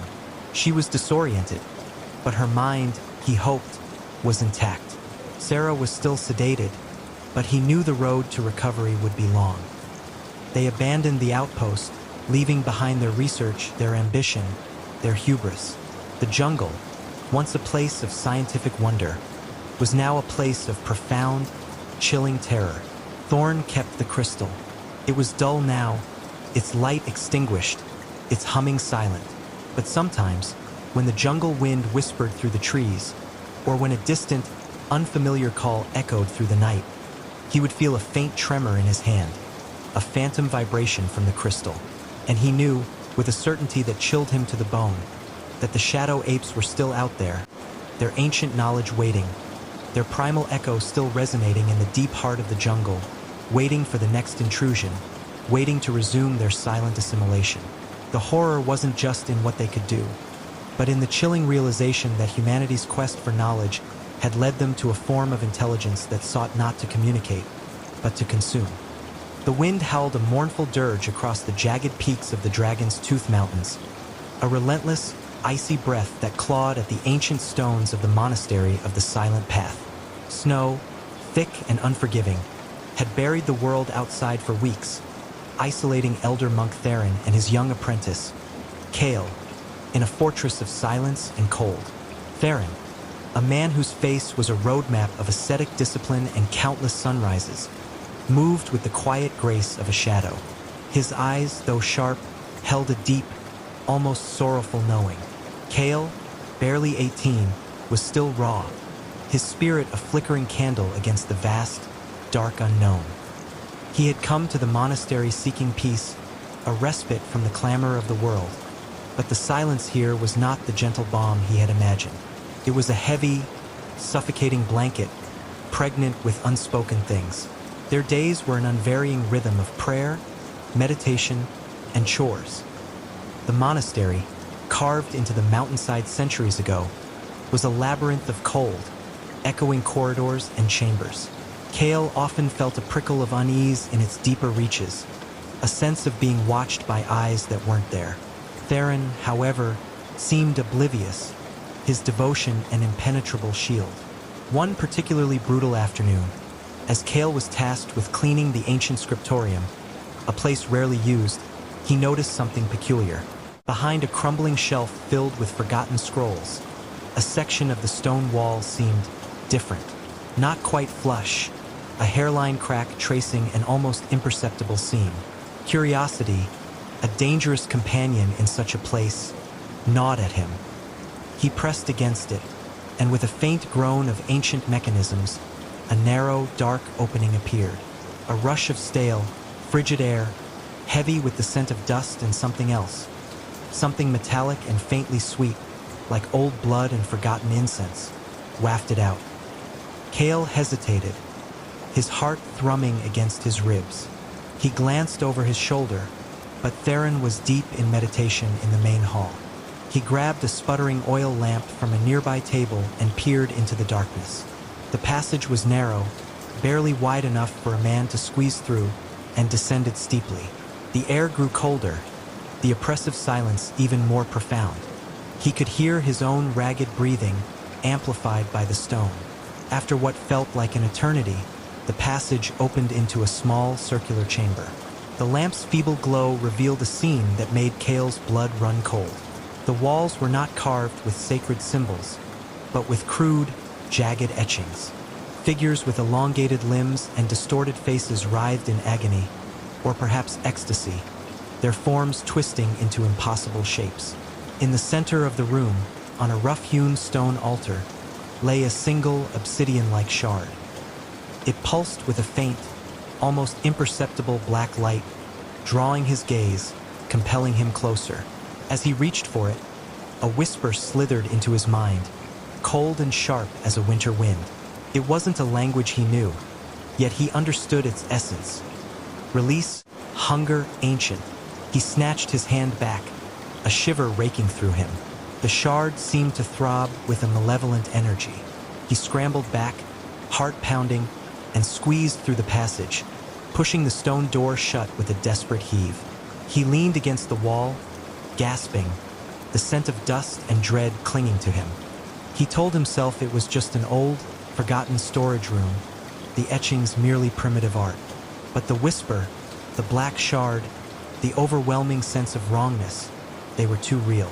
That night, the monastery felt different. The wind outside seemed to carry voices, thin and reedy, scratching at the window panes. Kale lay on his straw mat, eyes wide open, listening. He heard faint scratching sounds from the walls, like something trying to claw its way out of the stone. He tried to dismiss it as rats, but the sounds were too rhythmic, too deliberate. The next morning, Kale tried to speak to Theron about his discovery. "Elder Theron," he began, "I found a hidden passage in the scriptorium." Theron, who had been meticulously polishing a bronze censer, paused. His movements, usually so fluid, became stiff. He turned, his eyes, usually serene, now held a flicker of something Kale couldn't quite decipher. Fear? Recognition? Un passage, Kael? The monastery holds many forgotten nooks. Best to leave them undisturbed. Some things are best left to the dust. His voice was low, almost a warning. Kale felt a chill. Theron hadn't asked where the passage led, or what Kale had seen. His dismissal was too swift, too absolute. It confirmed Kale's growing suspicion. Theron knew. Over the next few days, the strange occurrences escalated. Kale would see fleeting shadows darting at the edge of his vision, too quick to be real. He'd hear his name whispered when no one was near, a voice that was both familiar and utterly alien. Objects would move, a prayer bead shifted from his mat to the cold stone floor. A page in his meditation manual turned to a blank, yellowed sheet. One evening, during their communal meal of thin gruel, Kale watched Theron. The elder monk seemed more withdrawn, his gaze often drifting to the deeper, darker corners of the hall. His hands, usually steady, trembled slightly as he lifted his bowl. Kale noticed faint, dark circles under Theron's eyes, as if he hadn't slept in days. The elder monk was aging rapidly, his skin taking on a waxy pallor. Kale couldn't stand the oppressive silence and the growing dread. He confronted Theron again, this time more directly. "Elder Theron, something is wrong. I hear things, I see things. It started after I found that passage. What is in that chamber?" Theron sighed, a deep, weary sound that seemed to carry the weight of centuries. He set down his bowl. Come, Kael. "It is time you knew. The truth is a heavy burden, but it is better than ignorance." He led Kale not to the scriptorium, but to a small, unassuming alcove near the main altar, usually overlooked. He knelt and pushed aside a loose stone, revealing a hidden compartment. Inside lay a single ancient scroll, its parchment brittle with age. "This monastery," Theron began, his voice barely above a whisper, "was not built on hallowed ground. It was built atop a wound in the earth, a place where the veil between worlds is thin. Long before our order, before even the memory of man, something ancient stirred here. It was not a god, nor a demon as we understand them. It was hunger, a primordial entity of pure consumption, drawn to life, to thought, to spirit." Kale listened, mesmerized and terrified. "Our predecessors, the first monks of this order, were not seeking enlightenment here. They were seeking to contain it, to bind it. The chamber you found, Kale, is its prison. The etchings are not art. They are wards, desperate attempts to contain its essence. And the shard, the obsidian shard, it is a fragment of its being, a focal point for its power. A key and a lock." Theron's voice grew hoarse. "For generations, the elder monks have maintained the seals, performing rituals, feeding the entity just enough to keep it dormant, but never truly sated. A terrible sacrifice, Kale, but necessary to keep it from breaking free and consuming everything." Kale felt a cold dread seep into his bones. "Feed it? What do you mean, feed it?" Theron's eyes, dark and haunted, met his. "Life, spirit, the very essence of being. The rituals, they are not prayers of devotion, Kale. They are offerings. And the entity, it grows stronger with each passing year, each generation. It demands more." Suddenly, a guttural groan echoed from the depths of the monastery, a sound that seemed to vibrate through the very stone. The oil lamp flickered wildly, casting grotesque, dancing shadows. "It knows," Theron whispered, his face pale. "It knows you found the shard. It senses your fear, your youth, your vibrant spirit. It hungers for you, Kale." The air grew heavy, thick with an unseen presence. A suffocating cold descended, far deeper than the winter outside. The scratching sounds intensified, coming from all directions, as if countless unseen claws were tearing at the walls. "We must reinforce the seals," Theron urged, grabbing the ancient scroll. "The rituals, they are all here. We must perform them now." They rushed back to the scriptorium, the groans and whispers growing louder, more insistent. The monastery itself seemed to be alive, groaning and shifting around them. When they reached the hidden passage, the stone door was no longer merely ajar. It was slightly open, a sliver of inky blackness visible within. "It is trying to break free," Theron cried, his voice laced with desperation. "Quickly, Kale, help me." As Theron fumbled with the brittle scroll, trying to decipher the arcane symbols, Kale felt an invisible force tugging at him, pulling him towards the open passage. The whispers were no longer just in his mind. They were all around him, a chorus of hungry, ancient voices, promising power, promising oblivion. He stumbled, his lamp clattering to the floor and extinguishing, plunging them into near total darkness. Only the faint, malevolent glow from the chamber within illuminated the passage. The black shard pulsed, a beacon of pure dread. "Kale, stay back." Theron's voice was strained, his hands shaking as he held the scroll. But Kale couldn't. His feet moved of their own accord, drawn by an irresistible pull. He felt a chilling touch on his skin, like icy tendrils wrapping around his limbs, guiding him. He saw the distorted figures on the chamber walls seem to writhe, their etched eyes following him. He was inside the chamber now, the cold so intense it burned.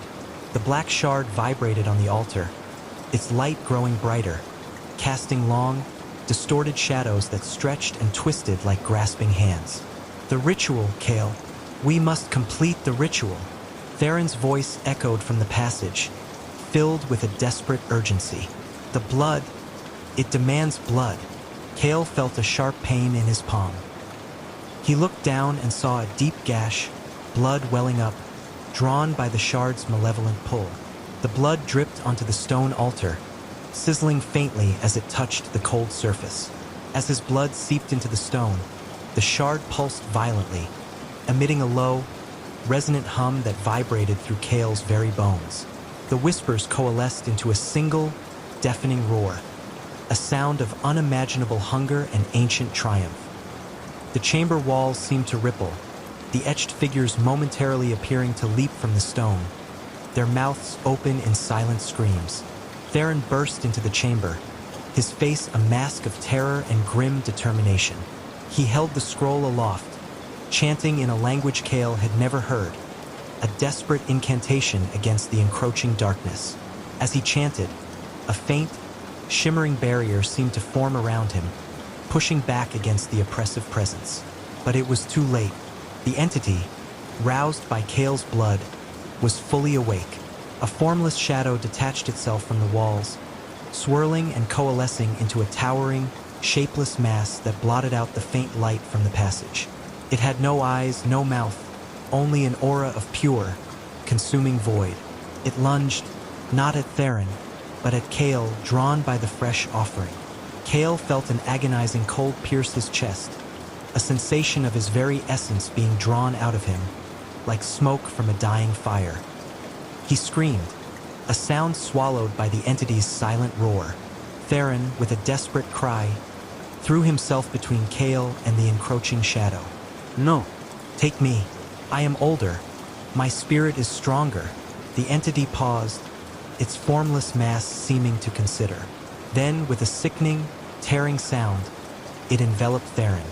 The elder monk let out a single, strangled gasp, his face contorting in a silent scream of agony.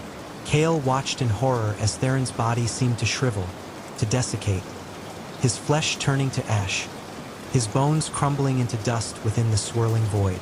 In mere seconds, all that remained was his tattered robe, falling empty to the floor. The entity, momentarily sated, recoiled slightly, its form less defined, less menacing. The black shard on the altar dimmed, its malevolent pulse fading to a faint throb. Kale, weak and trembling, stared at the empty space where Theron had stood. The whispers were gone, replaced by a profound, chilling silence. He was alone. He stumbled out of the chamber, pushing the stone door shut with what little strength he had left. He leaned against the cold wall, gasping for breath, tears streaming down his face. The monastery was silent once more, but it was a different silence now, the silence of a tomb, a silence that screamed of unspeakable horror. He crawled back to his mat, shivering uncontrollably, not from the cold, but from the emptiness within him. He felt hollowed out, a part of his spirit gone, consumed. He knew he could not stay. He had to leave this place, this tomb of ancient hunger. But as he lay there, staring into the oppressive darkness, a faint, almost imperceptible hum began to vibrate from the depths of the monastery. And then, a whisper, faint as a breath, brushed against his ear. A voice that was both familiar and utterly alien. "Release hunger, ancient." Kale closed his eyes, knowing the cycle would continue. The monastery had claimed its latest guardian, and the hunger would only grow. He was free, but forever marked, forever haunted by the whispers of stone and shadow, and the chilling knowledge that some hungers can never truly be sated. The snow continued to fall outside, burying the world, and the secrets deeper still.